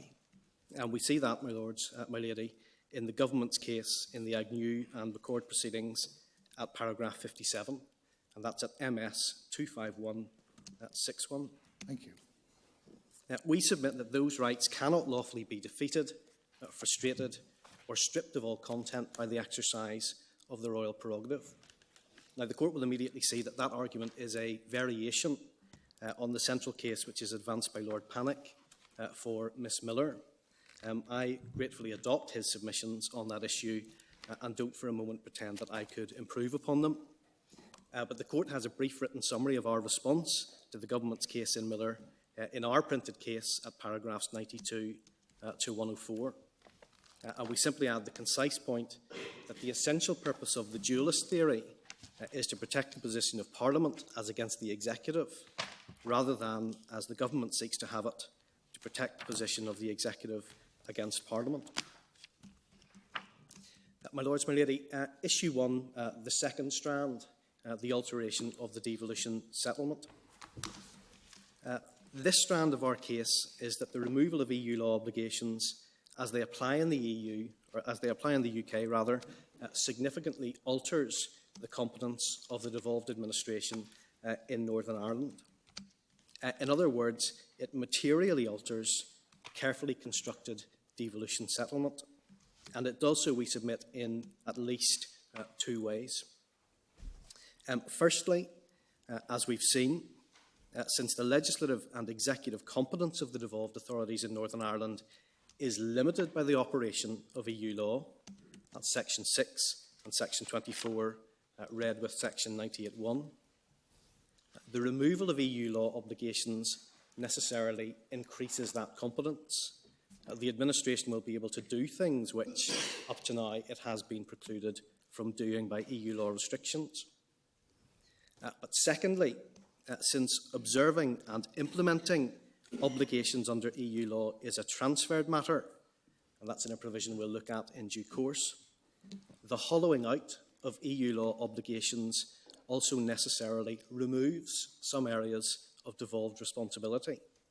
So the administration will not be able to do some things which up to now have been its responsibility. And in our submission, such an alteration of the devolution settlement in Northern Ireland cannot be effected by the executive alone, acting by means of the royal prerogative. To do so offends the legal principle that the law cannot be altered by means of the prerogative alone, much less, we say, can a constitutional statute or indeed a constitution as the Northern Ireland Act is.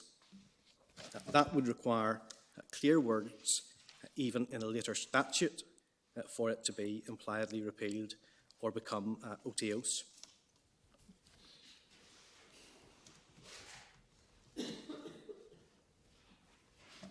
My Lords, my Lady, a distinct but related point in this strand is that the use of the prerogative in this way also circumvents or sidesteps the usual requirements for an amendment of the devolution scheme.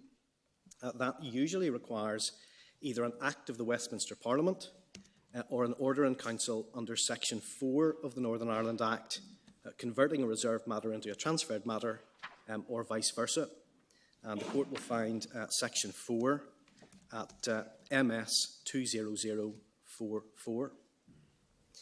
And when one looks at Section 4, one sees that any such order in council requires not only approval by each House of Parliament, but also a resolution passed in the Northern Ireland Assembly itself, praying in favour of the change.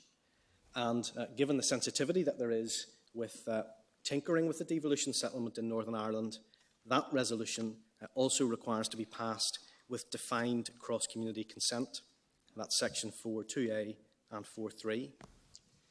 We submit that the use of the prerogative permitting the executive to effect such a change without those protections frustrates the purpose and effect of those provisions.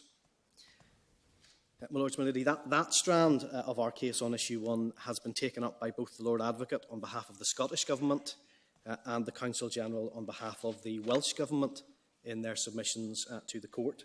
Right. And assuming their submissions orally are consistent with their written cases, we prospectively adopt those submissions also.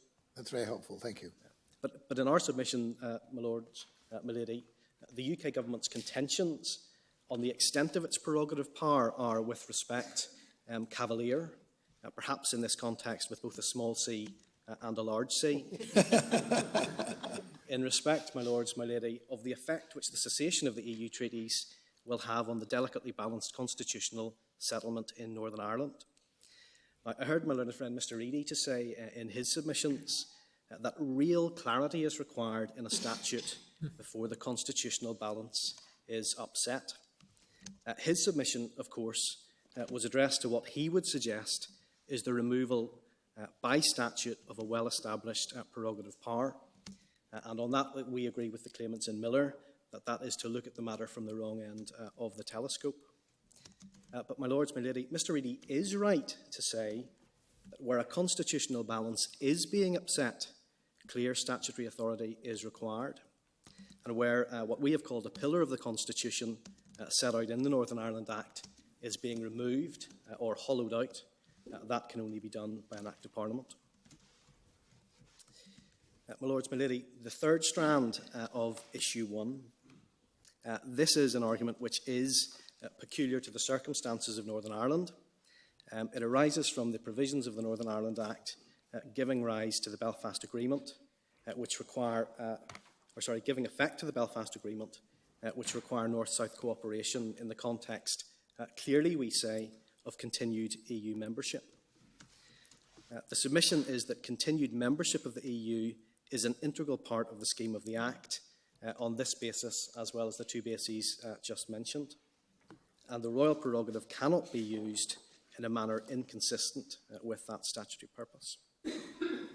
As the Court will hopefully have seen from our written case, the British-Irish Agreement, which we accept is unenforceable as a matter of domestic law, but which forms the interpretative backdrop to the Northern Ireland Act, expressly envisaged that the UK and the Republic of Ireland would develop close cooperation between their countries as partners in the European Union. Your Lordships, your Ladyship will find that at MS 20373.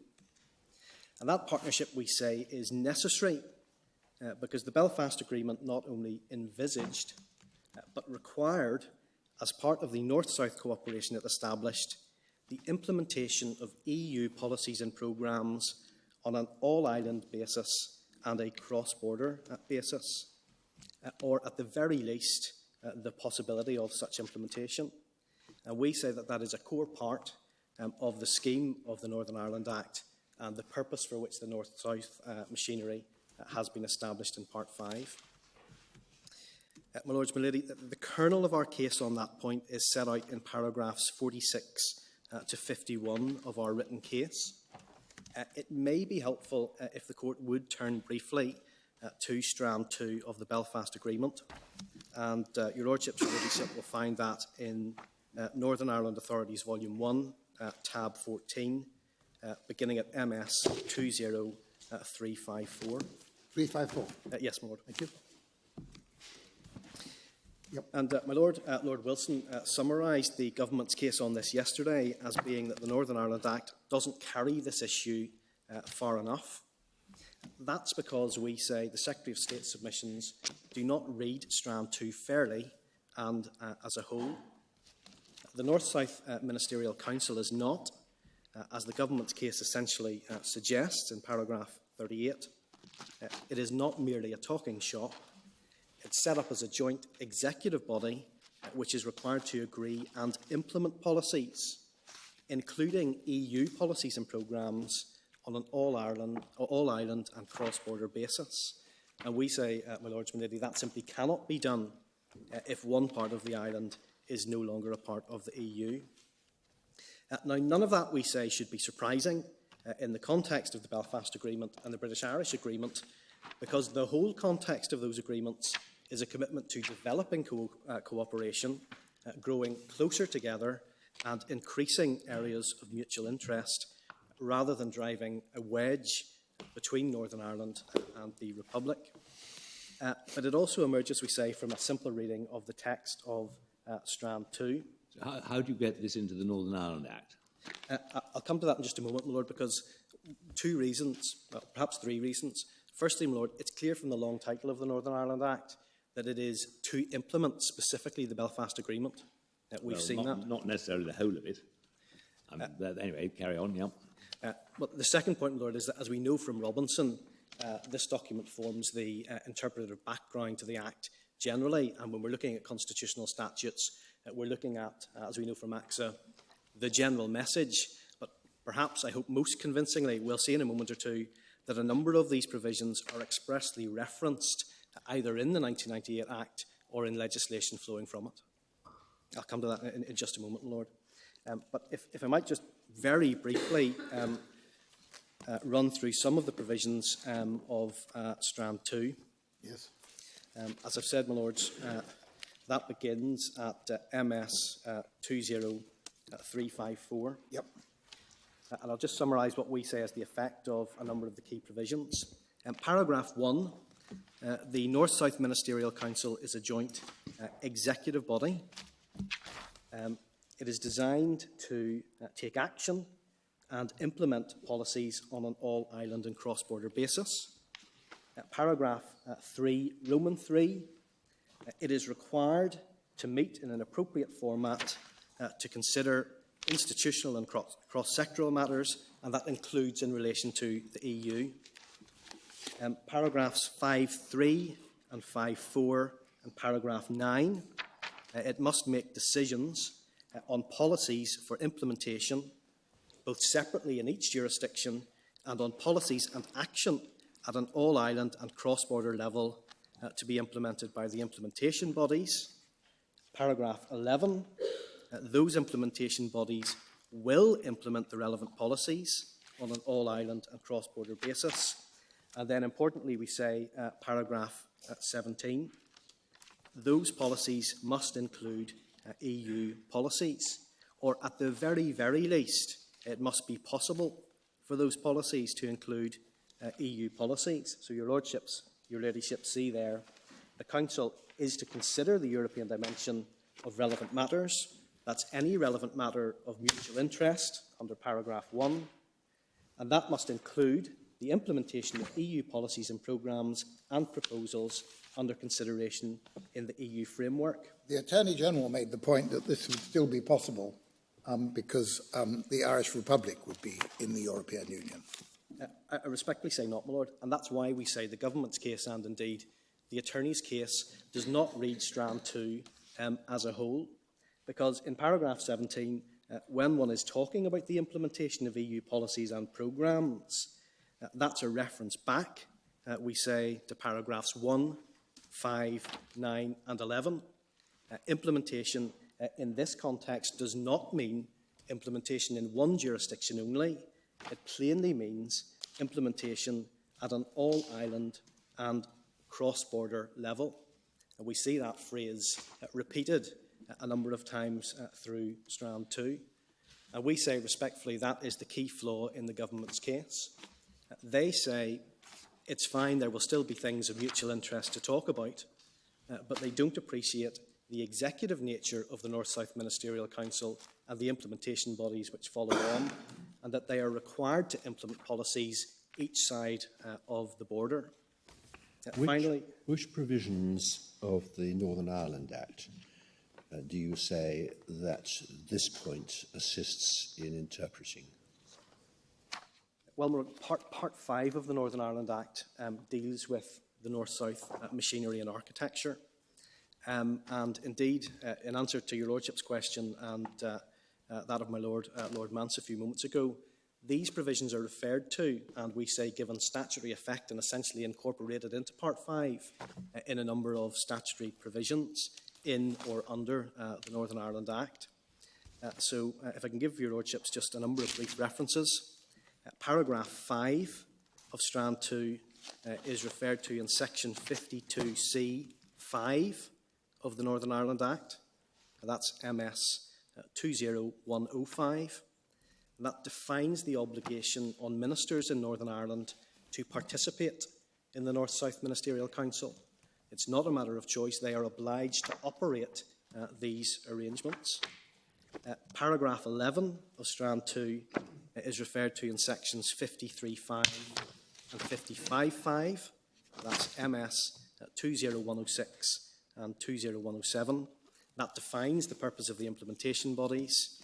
And then the scheme generally is referred to in Article 2.2 of the North-South Cooperation Implementation Bodies Northern Ireland Order 1999.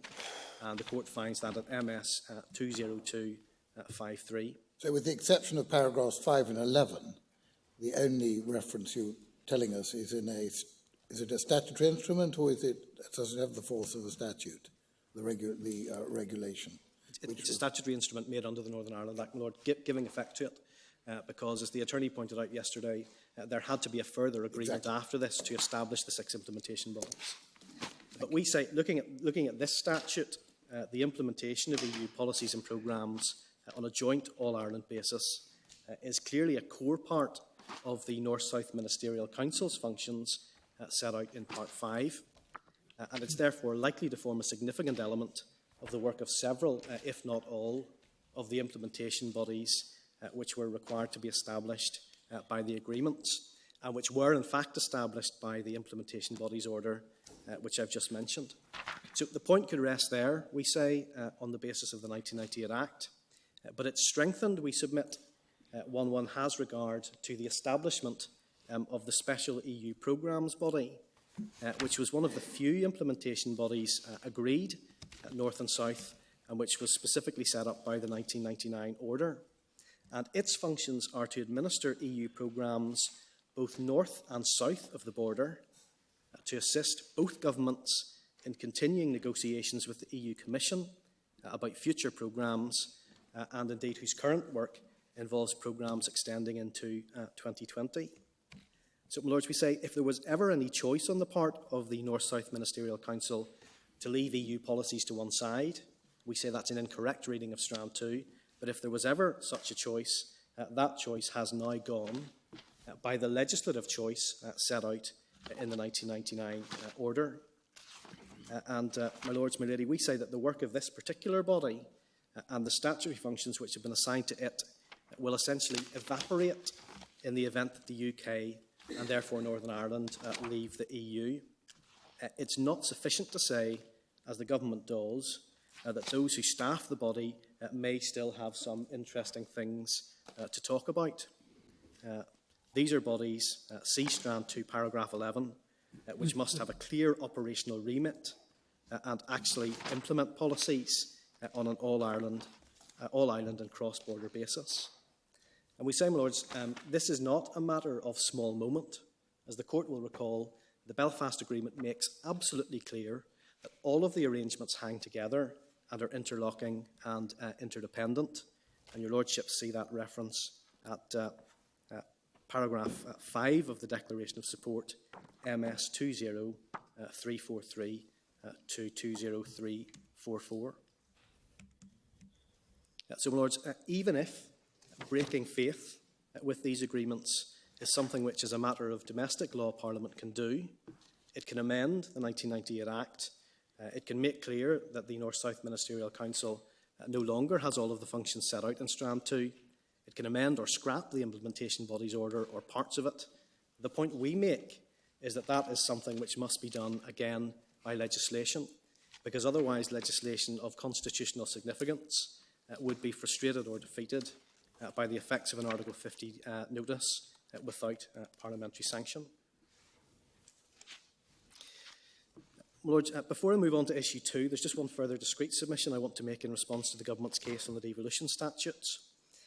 The Advocate General took a very broad brush approach to the devolution statutes and said that under each of them, foreign relations is expressly reserved, that the devolved legislatures have no competence in relation to them, and that therefore they can have nothing to say about the exercise of the foreign affairs prerogative. And we say that in Northern Ireland that is not a correct starting point as a matter of law, and in any event the conclusion doesn't follow from the premise. Can I just give your Lordships a reference to paragraph 3 of Schedule 2 of the Northern Ireland Act, which your Lordships will find and your Ladyship will find at MS 20154. And that makes clear that there are certain elements of international relations which are transferred to the Northern Ireland authorities.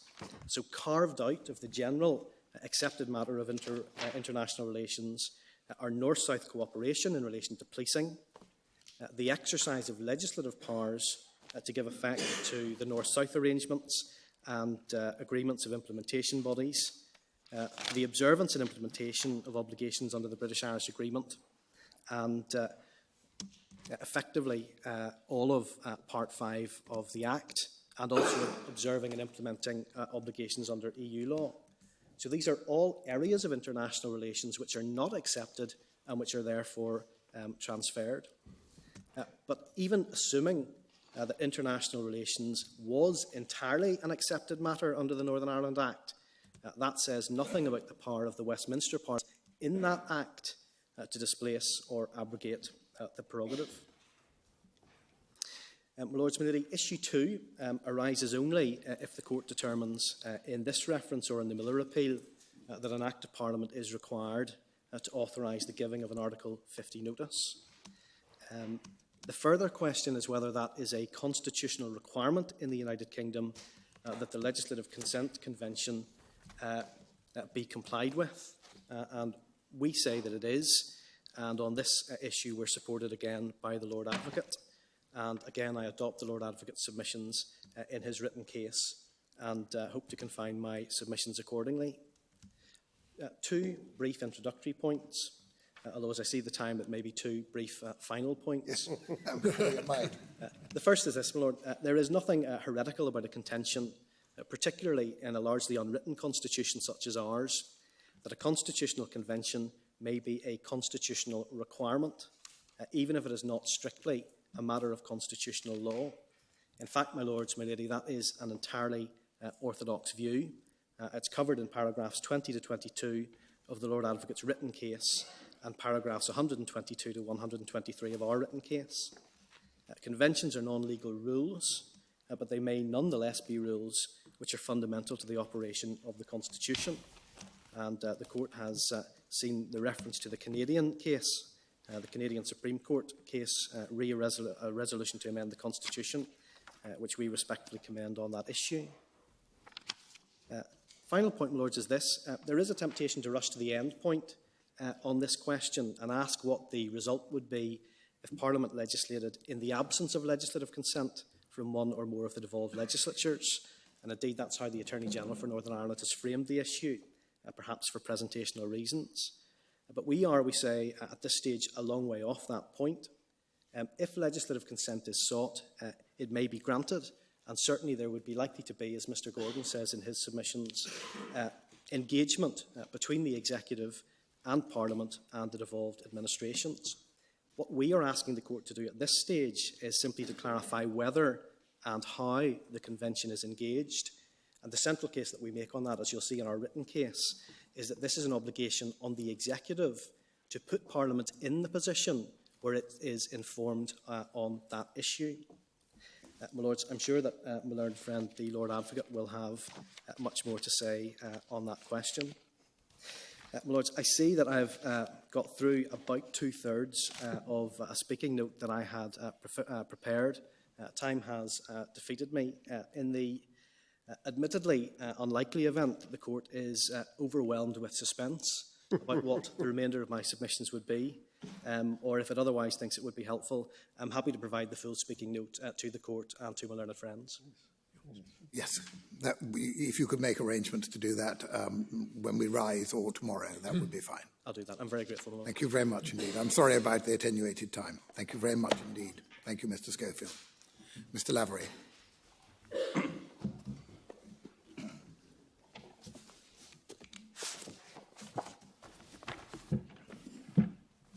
Lady, my lords, I appear on behalf of the appellant Raymond McCord with Mr Fagan.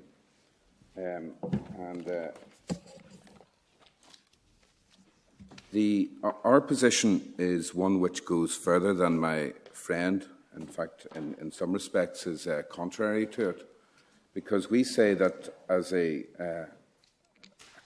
matter of the Constitution of the United Kingdom, that it would be unconstitutional to withdraw from the EU without the consent of the people of Northern Ireland. And we say that for two reasons. First of all, that being part of the EU is part of the constitutional settlement, which in some respects overlaps with the arguments made by my learned friend. But we say, secondly, that there has been a transfer of sovereignty by virtue of the Good Friday Agreement, the Downing Street Declaration, and Section 1 of the Northern Ireland Act, so that, in fact, the people of Northern Ireland now have sovereignty over any kind of constitutional change rather than Parliament. The notion that Parliament is supreme, that it has primacy, is now gone. There have been various dicta from your lordships, including Lord Manson, AXA, about a law which might discriminate against red-headed people. And, of course, the dicta from Lord Steen and Hoffman and Jackson that the courts would have to intervene if a provision was, if Parliament were to act in a way which the court might regard to be unlawful or unconstitutional. What is supreme, my lords, my lady, is the rule of law, in my respectful submission. And in interpreting what the rule of law is, it is useful to take a look at some of the Canadian cases, which, although there is a written constitution in Canada, which the UK, of course, doesn't have, looked at areas where the constitution did not apply. Some extracts from the cases are set out in our printed case, and for time reasons, I wonder could I refer your lordships and my lady to that. It's core volume 1 of the McCord case. It's a very small binder, and the Quebec succession case. Well, first of all, my lords, my lady, one of the principles which is extracted by the Canadian cases is that the consent of the governed is a value that is basic to our understanding of a free and democratic society. And indeed, that has been historically part of the problem in Northern Ireland. And it was to obtain that very consent of the governed that the Good Friday Agreement was arrived at, so that institutions, political institutions, and the ultimate question of which country Northern Ireland should be a part of, whether it's part of the United Kingdom or a united Ireland, was determined and looked at. That's the Supreme Court Quebec secession reference. It's paragraph 77 of our printed case. But paragraph 74, it looks at this question of, and this is distinct before we even look at the Good Friday Agreement, my lords, my lady, that when one is looking at a federal system, which Canada is, and arguably England, Scotland and Wales may be, that it's the notion that a majority in one region may simply trump a majority in another is not a fair reflection of what a modern democratic society should do.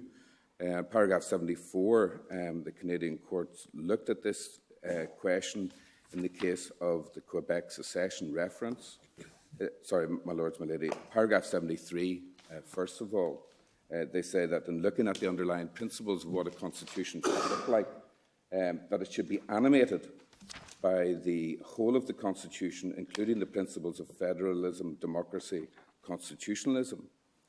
Paragraph 74, then, another extract from the same case is set out, and it looks at a negotiation process which they say should take place if there is a conflict between majorities in a federal system, and that negotiation process, precipitated by the decision of a clear majority of the population of Quebec on a clear question to pursue secession, would require the reconciliation of various rights and obligations by the representatives of the two legitimate majorities, namely the clear majority of the population of Quebec and the clear majority of Canada as a whole, whatever that may be.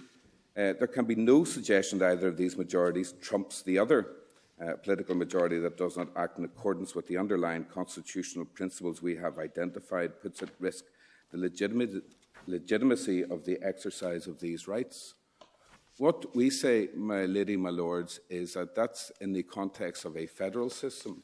But what Section 1 of the Northern Ireland Act does is it puts Northern Ireland's place within the United Kingdom on a voluntary basis. It's more in the nature of confederalism than federalism. To equate the devolution structure of Northern Ireland with the other devolution arrangements for Scotland and Wales does no justice to history and does no justice to the right of the people of Ireland to self-determination as set out in the Anglo-Irish Agreement, the Good Friday Agreement, and does no justice to the principle of consent, which is enshrined in Section 1 of the Northern Ireland Act. Section 1 of the Northern Ireland Act enshrines, we say, is a statutory expression of both of these principles. And when you look at it, which it's in Northern Ireland Volume 1,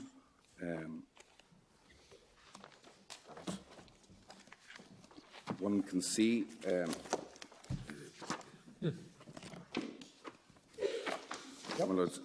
Northern Ireland Authorities, Volume 1, tab 3. 20021. 20021. I'm very grateful, my Lord. This is the status of Northern Ireland. Status of Northern Ireland. 20044, yep. And Section 1 says, and we say, first of all, what the court should take from Section 1 is it is declaratory. And it says, hereby declared Northern Ireland in its entirety remains part of the United Kingdom and shall not cease to be so without the consent of a majority of the people of Northern Ireland. So there is a transfer there of power, of sovereignty over the ultimate question from Parliament, we say, to the people of Northern Ireland. And we say it's not simply the ultimate question which has been transferred, but it's all rights of self-determination up until that point. That is the unique distinguishing feature of Northern Ireland. Well, perhaps there are two distinguishing features. I'll look at subsection 2 in a moment. But first of all, the voluntary basis upon which the people of Northern Ireland remain part of the United Kingdom. And secondly, that we share power and share sovereignty in respect of the all-island implementation bodies. That is unique to Northern Ireland. It doesn't exist anywhere else.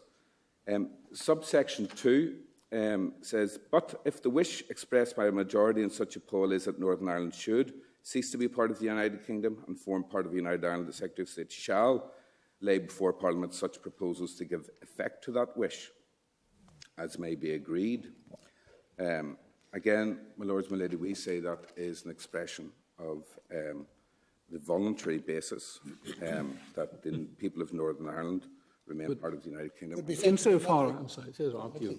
Insofar as you are saying that Section 1 confers on the people of Northern Ireland the say in respect of legislation, and we certainly see that it confers a power in respect of the decision to remain part of the UK or to join a united Ireland, what are the areas of legislation which the people of Northern Ireland under this have? Where does it all end?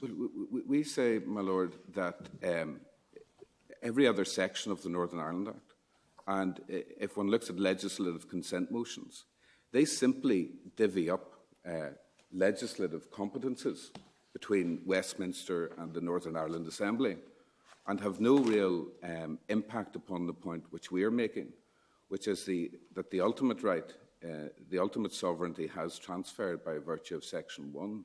And one doesn't need to look at, as I say, simply this divvying up of legislative competencies. I'm not sure if I answered my Lord's question. I was simply going to say that subsection 2, I suppose, could be said to be another example of a statutory revision which actually says what happens as a result of a referendum or, in this case, a poll. Well, the context of that, we say, is important, my Lord. And to the extent that the United Kingdom has no written constitution, we say that the Good Friday Agreement now forms a written part of the constitution of Northern Ireland. And unlike my friend, we say that it is binding, parts of it, not all of it, but certainly that section of it that deals with constitutional issues is binding. It's a binding arrangement. As a matter of constitutional law, in that it may derive its legitimacy from the rule of law and what has been agreed between the parties, between Britain and Ireland and between Britain and Northern Ireland. It derives legitimacy from that, but it also derives legitimacy as an international agreement, a binding international agreement, which has been incorporated into UK domestic law by virtue of Section 1. My Lords, if I can just turn very quickly to that agreement. It appears at Volume 1, Tab 14, 20342. And the constitutional issues which are set out, they are, it must be said, set out initially in what may be described as binary terms. But what I would say to the Court is there's very little about Northern Ireland that can be described on a binary basis. Take the applicant, my client, for instance. He's a Protestant from North Belfast. He is a victim of the Troubles. He's a victims' rights campaigner. He is here, has always attended court with his friend, who is a Catholic. But his son was murdered by loyalist paramilitaries. He regards himself as British, although many people in Britain may regard him as Irish.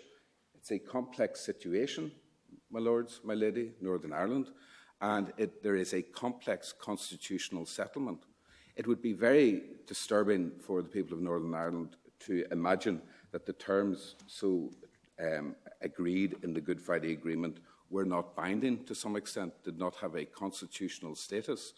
Lord Hoffman in Robinson at paragraph 13, page 3286, refers to the fact that the agreement should be looked at in terms of interpretation of Section 1. But in Robinson itself, my lords, my lady, the court made a strained interpretation of Section 16 of the Act in order to give effect to the agreement and the purpose of the agreement, develop that in a purposive and general way. That is the sort of a device employed by courts that have a written constitution. It's a device employed by courts here in this jurisdiction in terms of looking at the European Convention on Human Rights. And we say that is the basis upon which the Good Friday Agreement should be looked at. If I could bring your lordships very quickly to paragraph 1, sorry, my lords, it's 20374 were the constitutional issues, and there are simply 5 of those set out.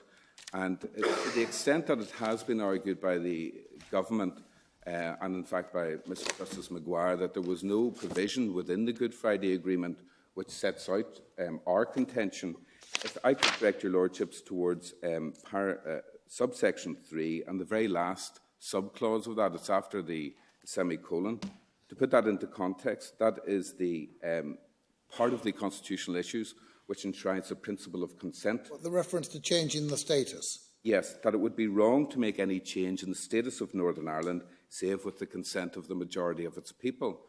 It's there beside the principle of consent because we say, my lord, the history of the agreement, when one looks at it, and it's on the following page, it replaces the Anglo-Irish Agreement, the 1985 agreement, which was imposed upon the people of Northern Ireland. It was a joint arrangement between the Republic of Ireland and Britain, imposed upon the people of Northern Ireland, much to Unionist discontent. There is a history. One has to read the whole thing. Yes. One has to read what is said at the end of paragraph 3 in the context of what is said before. Well, one does, my lord, and I say it is set in binary terms, but it is an addition to the principle of consent, and why it is given separate status. My submission is that it's to avoid a scenario like joint sovereignty, like the Anglo-Irish Agreement, ever happening again, for the will of the people of Northern Ireland in constitutional issues to be overridden by Parliament or against their wishes. Can I say one final point, my lords, my lady, that it would be unthinkable that Section 1 of the Northern Ireland Act could be repealed. And I would refer to the remarks made by Lord Denning in the Blackburn case, where he referred to the whether one could repeal the acts which gave power back to the Dominions, and he said it would be unthinkable for such matters to be repealed. But if that ever did happen, no, he said if that ever did happen in terms of the 1970, the European arrangements, then the court would look at it. But the phrase he used, what has been given away cannot be taken back. And we said the Section 1 is a statutory expression of that, my lords, my lady. And in those terms, it's the triggering of Article 50 would impede that expression of self-determination and the principle of consent. Thank you very much indeed, Mr. Levery. Thank you very much.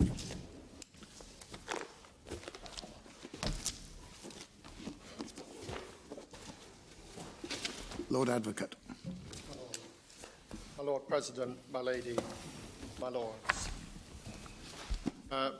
I adopt my written case with the relatively brief supplementary remarks which I will make today and tomorrow. Yes, of course. 2 days ago, Mr. Eadie observed that constitutional issues have to be determined in light of current constitutional circumstances. I agree. And I should say, my lady and my lords, I'm going to make some remarks about the general issue before the court and then turn to the legislative consent question. And on the general issue, others have focused on the effect of withdrawal from the European Union on rights, and nothing I have to say is intended to detract from those submissions. But I invite the court also to attend to the effect of withdrawal on the constitutional arrangements by which we in the United Kingdom are governed.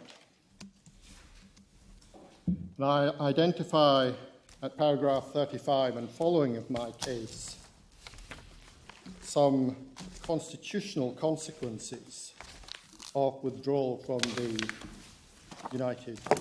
European Union. And if I may simply refer the court to those paragraphs. And one might add to those constitutional consequences the effect which withdrawal from the European Union would have on the rule of recognition which applies in the United Kingdom. It's the point that my Lord Hodge made yesterday about withdrawal altering the sources of law and not simply the law itself. So which was the paragraph you said set out? 35. It's paragraph 35 and following, my Lord. Sorry. And it's where I identify the... No, I had the wrong case, I'm sorry. It's at MS 12585. Yeah. And I identify that withdrawal, and of course this is the point, would deprive legislative, executive and judicial institutions which currently exercise power as regards the United Kingdom of that power, and would mean that none of the legislatures and public authorities of the UK would operate within the framework, as they currently do, of European Union law. And I make some other observations in those paragraphs. And I say that the only body which has the legal power to authorise and effect such changes to the constitutional law of the United Kingdom, indeed to the Constitution of the United Kingdom, is the Queen in Parliament. And I invite the court to take the view that the claim by the executive in this case to effect such changes to the law of the land by an act of the prerogative is inconsistent with the principles, the constitutional principles articulated in the Claim of Right Act 1689 for Scotland and the Bill of Rights for England and Wales. And those will be found at MS 6358 and MS 4152. That 17th century legislation reflected and enacted in statute what I submit is an imperative rule of constitutional law, which sets an outer limit to what may lawfully be done by virtue of the prerogative. The foreign affairs prerogative does not normally butt up against that imperative rule because of the dualist approach which we take to international treaties. But when it does, in my submission, the prerogative gives way to that imperative rule of our Constitution. I mean, that's really a crucial proposition. Is there any authority for saying that the one trumps the other? Well, I start from the proposition that what I call the imperative rule is articulated in statute. Claim of Right Act 1689, the Bill of Rights. But I also respectfully adopt and accept the submissions that have already been made to the effect that it reflects a basic constitutional principle of our Constitution. And perhaps I can put it this way, that principle enshrined in the 17th century constitutional statutes reflects and flows from a recognition of the proper institutional roles in a representative democracy as regards the law of the land, of, on the one hand, the representative legislature, and on the other, the executive.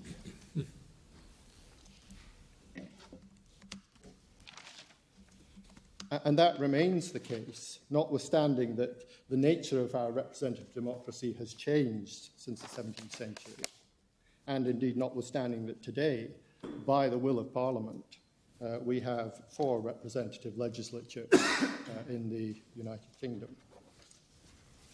And it's perhaps not an entirely incidental point that when the United Kingdom was founded in 1707, it was to Parliament and not to the Crown that the power to change the laws in use in Scotland was given. That's Article 18 of the Act of Union. Exclusively given? Well, the power was given in terms of the Acts of Union. I think it says Parliament. only by the British Parliament. Well, it certainly wasn't given to the Crown. No. To Parliament and its delegates, and of course Parliament has, through the 1972 Act and through the devolution statutes, transferred legislative powers or acknowledged legislative powers on the part of others.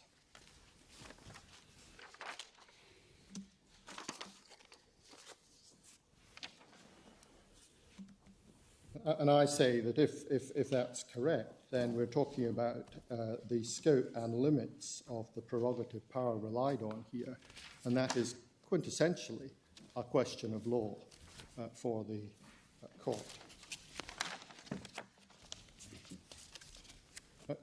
Can I make clear that I do not contend that there is any specialty of Scots law as regards the prerogative that affects this case? First of all, the capacity of the Crown and right of the United Kingdom to engage in relations on the international plane on behalf of the United Kingdom is an incident of the Crown and right of the United Kingdom.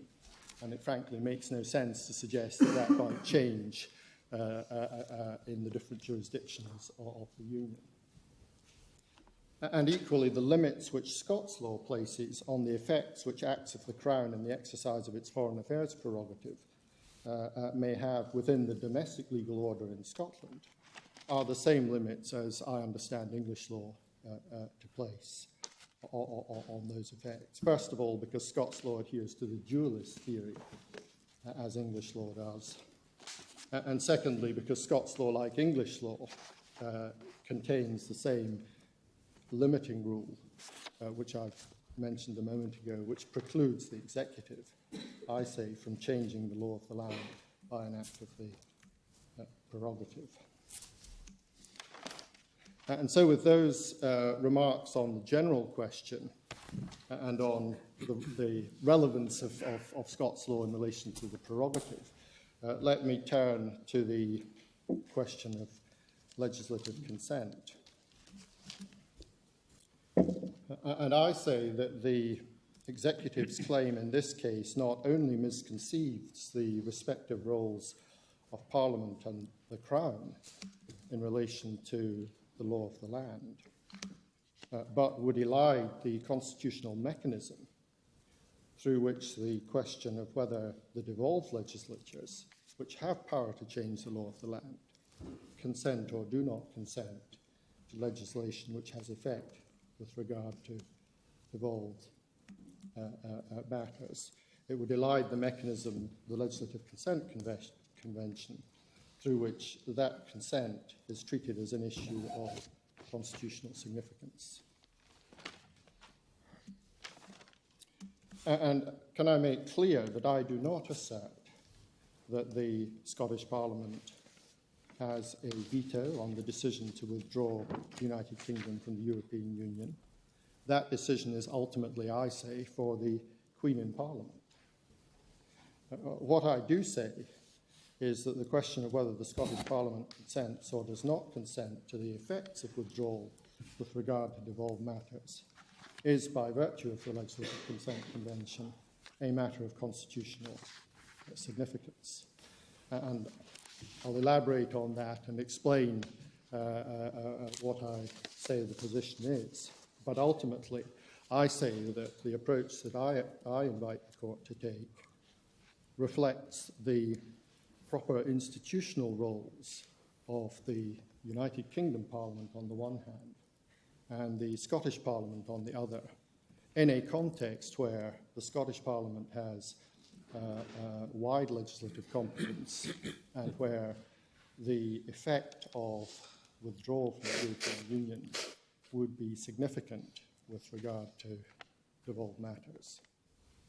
In other words, in that context, it is constitutionally relevant and significant to know whether the Scottish Parliament consents to those effects. It is then for the United Kingdom Parliament to decide, in light of the views of the devolved legislatures and its own assessment, what to do. I should say, Mr. Wolf, that for those of us who are at the edges of the room, it would help if you kept your voice up. I do apologise, my Lord. And I hope the transcript will at least pick up what I'm saying. Yesterday, I think it was yesterday, Mr. Eadie reminded the court of the magnitude of the task which is presented by withdrawal from the European Union. And the United Kingdom government will, I hope, not dispute the magnitude of the task which withdrawal will present for not only for the United Kingdom Parliament and the United Kingdom government, but also for the devolved legislatures and devolved administrations. And I've given examples and illustrations at paragraphs 43 to 49 of my case, but I can perhaps summarise the points in this way. First of all, directly affected European law in policy areas which are within the legislative competence of the Scottish Parliament will lapse, to use Mr. Eadie's word. Legislation enacted by the Scottish Parliament and Scottish Government which depends for their operation on the subsistence of applicable European law will become potentially ineffective. And one might think, for example, of the regulations which deal with the administration of the Common Agricultural Policy. And other legislation made by the Scottish Parliament and the Scottish Government which cross-refers to EU law will have to be considered from the point of view of whether it can operate or can operate as intended when those laws no longer apply.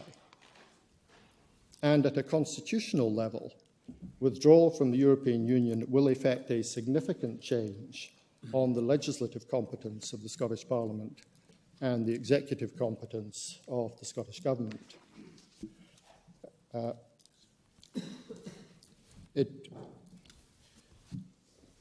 Mr. Eadie accepted in response to a question from my Lord Reid that Section 2 of the European Communities Act would become redundant on withdrawal. And in my submission, the same is true of Section 29(2)(d) of the Scotland Act, which is at MS 4360, Section 57(2) of the Scotland Act, which is at MS 4368, and paragraph 7(2)(a) of Schedule 5 to the Scotland Act, which is at MS 4379. And these are the provisions which limit the competence of the Scottish Parliament and the competence of the Scottish Government by reference to EU law, and the provision which provides that the reservation of international relations has an exception, namely an exception for the observing and implementing of EU law. So I say that at withdrawal, those provisions become disabled, to use the word that's in the Claim of Right Act. They become redundant. And I say that if a bill were to come before the United Kingdom Parliament, which changed the competencies of the Scottish Parliament or the Scottish Government in these ways, let alone the other effects with regard to devolved competence, then such a bill would engage the Legislative Consent Convention. Can I perhaps draw the Court's attention in that regard to the explanatory notes to the Scotland Act 2016? It's quoted in my case at paragraph 76 at the top of page 4. And it appears in the bundle at volume 30, tab 407, MS 10379. And I should say the reference in my case is a misreference. It should be to number 407 at MS 10379.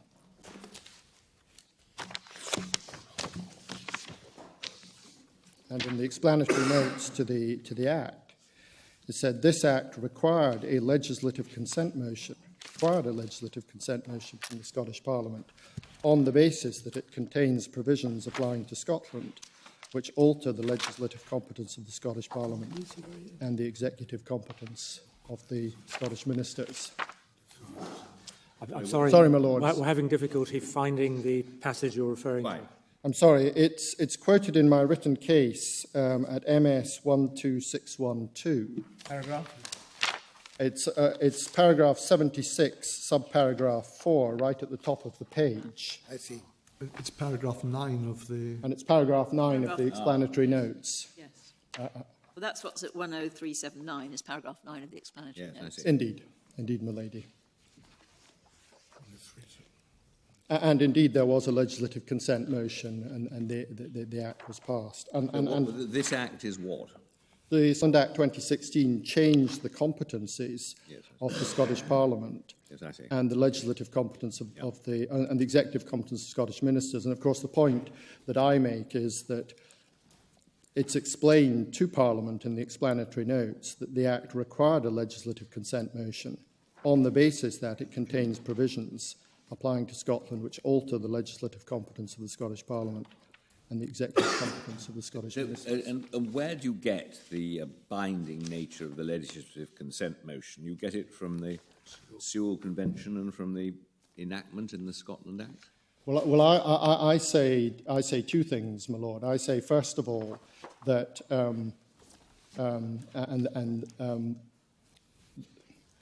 that this court is concerned with what are the constitutional requirements of the United Kingdom under Article 50.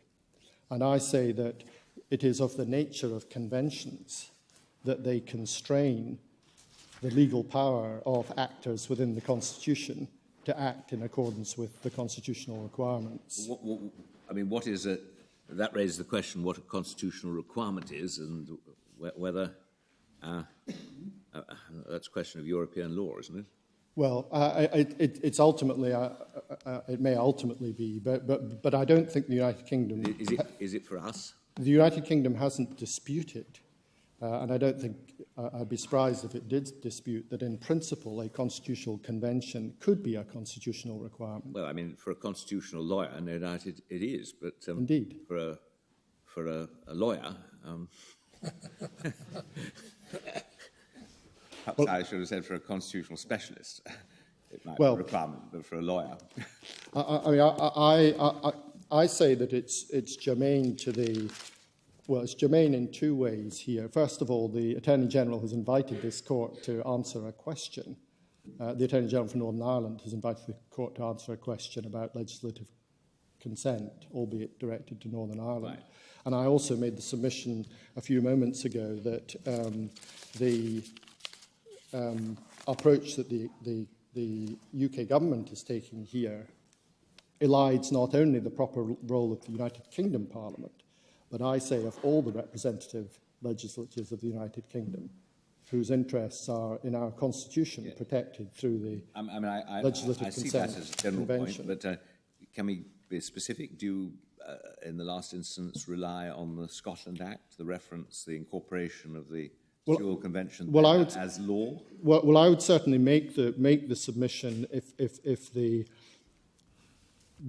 even if it wasn't, if it hadn't been incorporated into law by Section 28.8, I would make the submission. Of course, I have the benefit that the convention has been incorporated into statute, and if I can put it this way, in a legal system where the basic rule of recognition is that what the Queen in Parliament enacts is law, that has transformed the juridical status of the rule from a convention into a rule of law.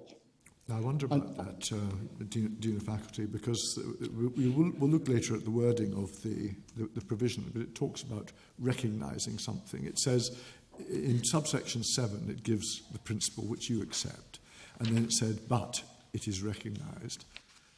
And it can clearly have legal effect insofar as political conventions can change with political practice over time. You can say that subsection 8 prevents its desuetude, as it were. In what other sense is it converted into a rule of law? Well, in the very straightforward sense that it has been enacted into statute. And I can give the court, the learned Advocate General referred the court to the Canadian patriation case, which raised a question not very dissimilar from the one that this court has to deal with on this issue.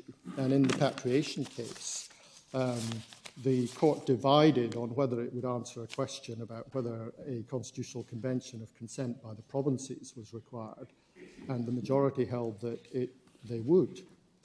All of the judges agreed that in the true sense, if a convention is not a rule of law, and they all spoke to the potential transformation of a convention by statute, and the references can be seen at MS 8834 in the opinion of the minority, and 8845 in the opinion of the majority, MS 8834, MS 8845. Mr. Wolfe, I think many of us are struggling to see exactly how the Sewell Convention impacts on the central issue before us. Are you saying simply that the impact is this, that if and to the extent that the Sewell Convention would politically oblige Parliament to consult the Scottish Parliament before triggering Article 50, that is an extra argument for why this is a matter for Parliament rather than the executive? Or does it fit in another way? I do say that. I also say, and it's fair to say, I come to this case recognising that the Attorney General of Northern Ireland has asked a specific question, albeit focused on the Northern Ireland situation, which raises directly for the court a question which falls to be answered or not answered if the court takes the view that it can't appropriately be answered, and that it's right that I make clear what my position is in relation to the Convention. But I do say that on the essential point raised in Miller, that we now, looking to the Constitution as it currently exists, we not only have the basic rule, which I outlined at the outset, that it is for the Queen in Parliament to change the law of the land, but in a context where we have 4 legislatures which can change the law of the land, we have a structure of constitutional convention which engages entitles those legislatures to have a voice in the decision.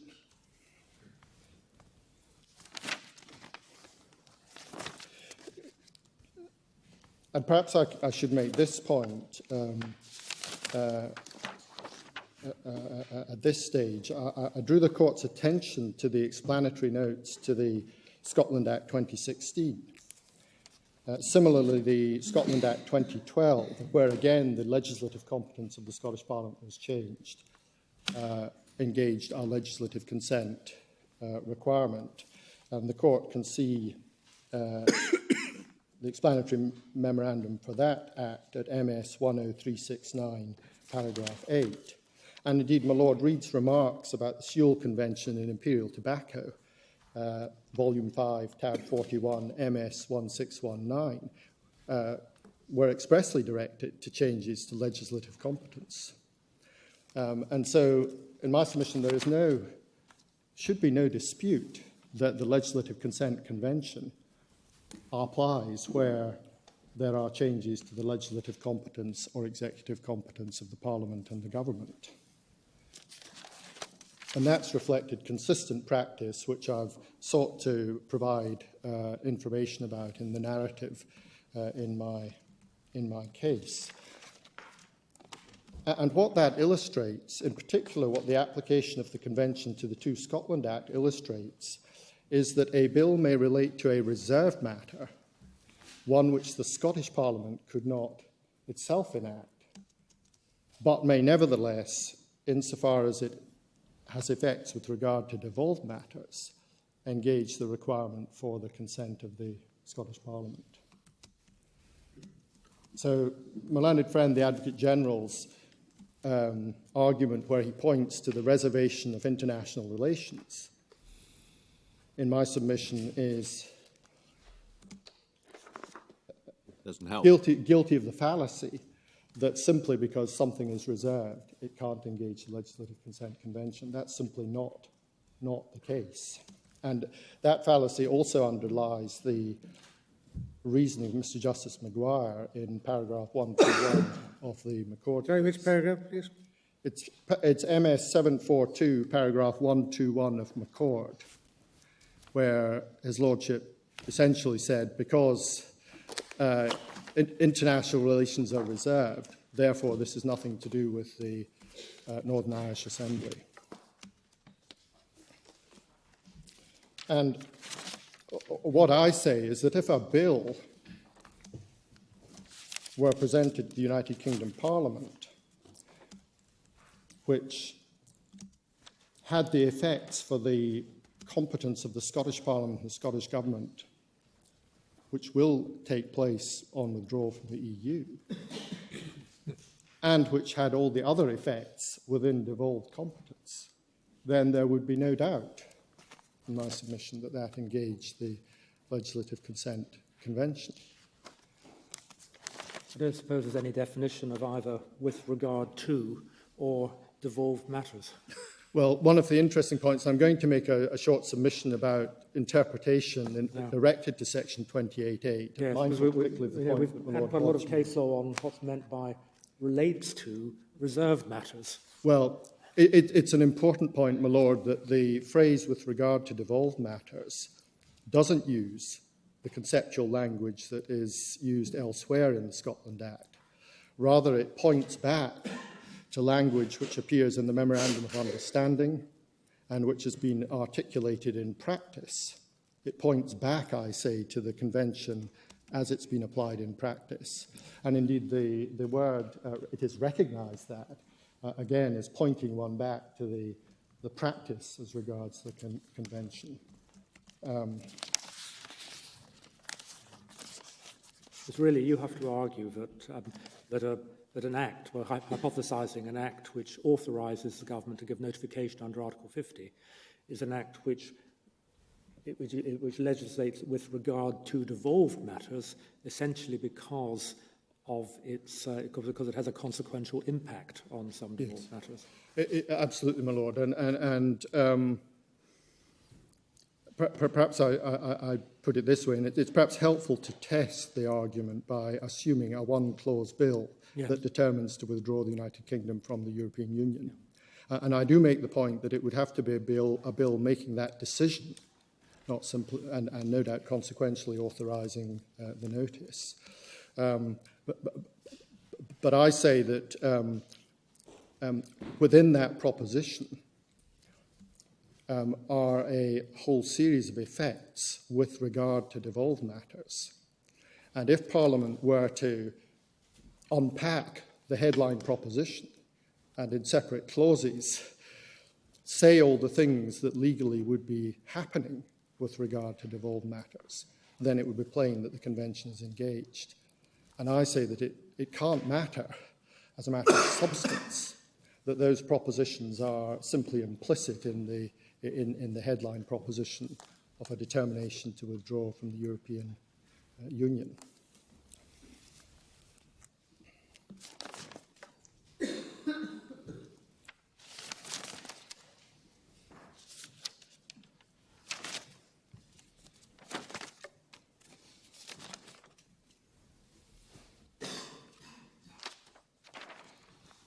It may be helpful if I invite the court to look at section 28.8 so that I can perhaps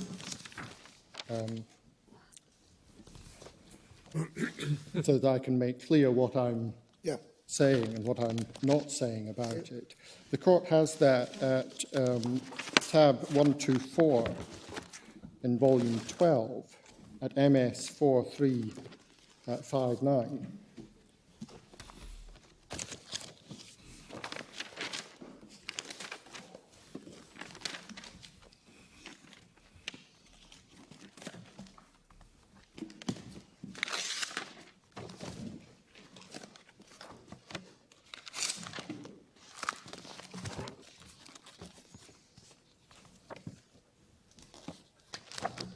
And can I say immediately that since this is a provision which satisfies our rule of recognition, the question of its meaning and effect, well, perhaps firstly the question of its effect, and then of its meaning, are matters of law for the court.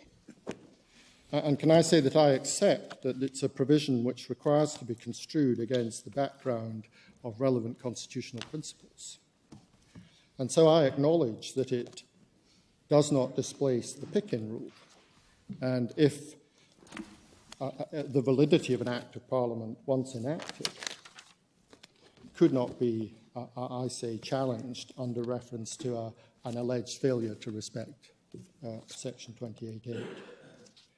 And I also acknowledge that Article 9 of the Bill of Rights is part of the relevant constitutional context, and that it may be is relevant to what the court is to make of the word normally. Will you be addressing us, Lord Advocate, at some stage on any precedents for the use in statute of the words, it is recognised that? Well, I can certainly see if I can put myself in a position to do so, my Lord. Yes.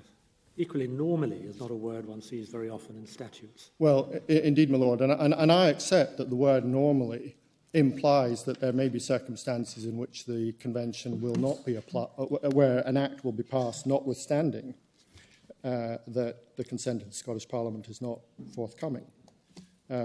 Albeit, I'm advised that that has never happened, at least knowingly,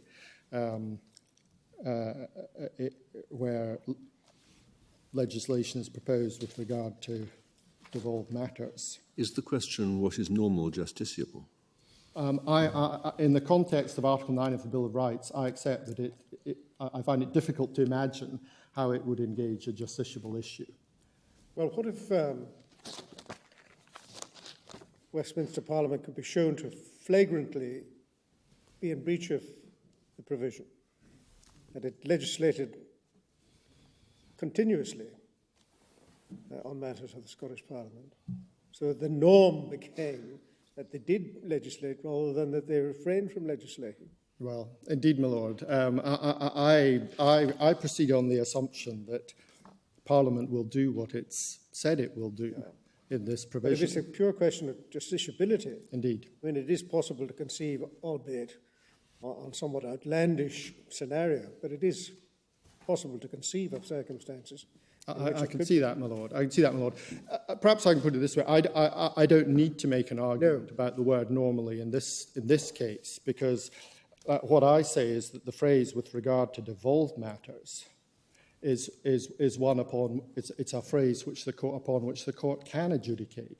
Yes, but it doesn't have an effect, you say. I mean, if the UK Parliament does breach this convention and breach this convention as recognised in this section, you say it doesn't have any effect. So what's the argument that we would be entitled nonetheless to stop the UK Parliament doing it if it was proposing to? And I suppose the further question is, what's the relevance of this? We're not talking about the UK Parliament legislating, we're talking about a case where it's proposing to use its executive powers. Well, I say two things, my Lord, in response to that. I say, first of all, that it is perhaps on the second point, I've already made the submission that part of the current constitutional context in which the court should consider. If you can't legislate, you can't do other things, is your basic point, is it? The basic point is that when one's testing whether the Crown can, by the prerogative, change the law of the land, one has to keep in mind that in the current constitutional arrangements, there are several legislatures which have an interest in that question. Not even Parliament can change, you say, so how possibly could the government? Well, I say there is a convention, yes, a constitutional requirement, I would say, that Parliament has itself acknowledged in statute. Right. I think what you can say is that Parliament, at the very least, commits itself to the question whether it should legislate on a matter which is within the competence of the Scottish Parliament. It would be incongruous with that situation that the government would, in effect, change the law of Scotland. Absolutely. Absolutely, my Lord. I suppose you have to read subsection 8 also in the light of subsection 7, which tells us about the section as a whole, not affecting the power of the Parliament of the UK to make laws for Scotland. Yes. Sorry, my Lord, if I might just... So 28.8... Well, I don't dissent from Lord Reed's proposition. You deal with the questions in turn. We won't ask you any more. No, my Lord, I'm very happy to deal with questions and points. It's, the other point that my Lord Nance put to me is, perhaps I can answer in this way, that we're concerned with the decision which falls to be made by the United Kingdom under Article 50 of the treaty. The United Kingdom has to make that decision in accordance with its constitutional requirements. And I say that those constitutional requirements include an Act of Parliament and the Legislative Consent Convention. And would it be a catastrophe for the devolved settlement if one read subsection 8 as simply a non-legally binding or legally effective douceur? Well, what I can say, my Lord, is that there is plenty of evidence, including statements by the United Kingdom government, which I've referred to in my case, about the importance of this convention to the working of the devolution settlement. The United Kingdom has been... I'm sure the convention. I mean, conventions are incredibly important, but indeed. They're not legally binding. That's their nature. Indeed. And what I can also say is that the United Kingdom Parliament decided that this convention should be enacted into statute.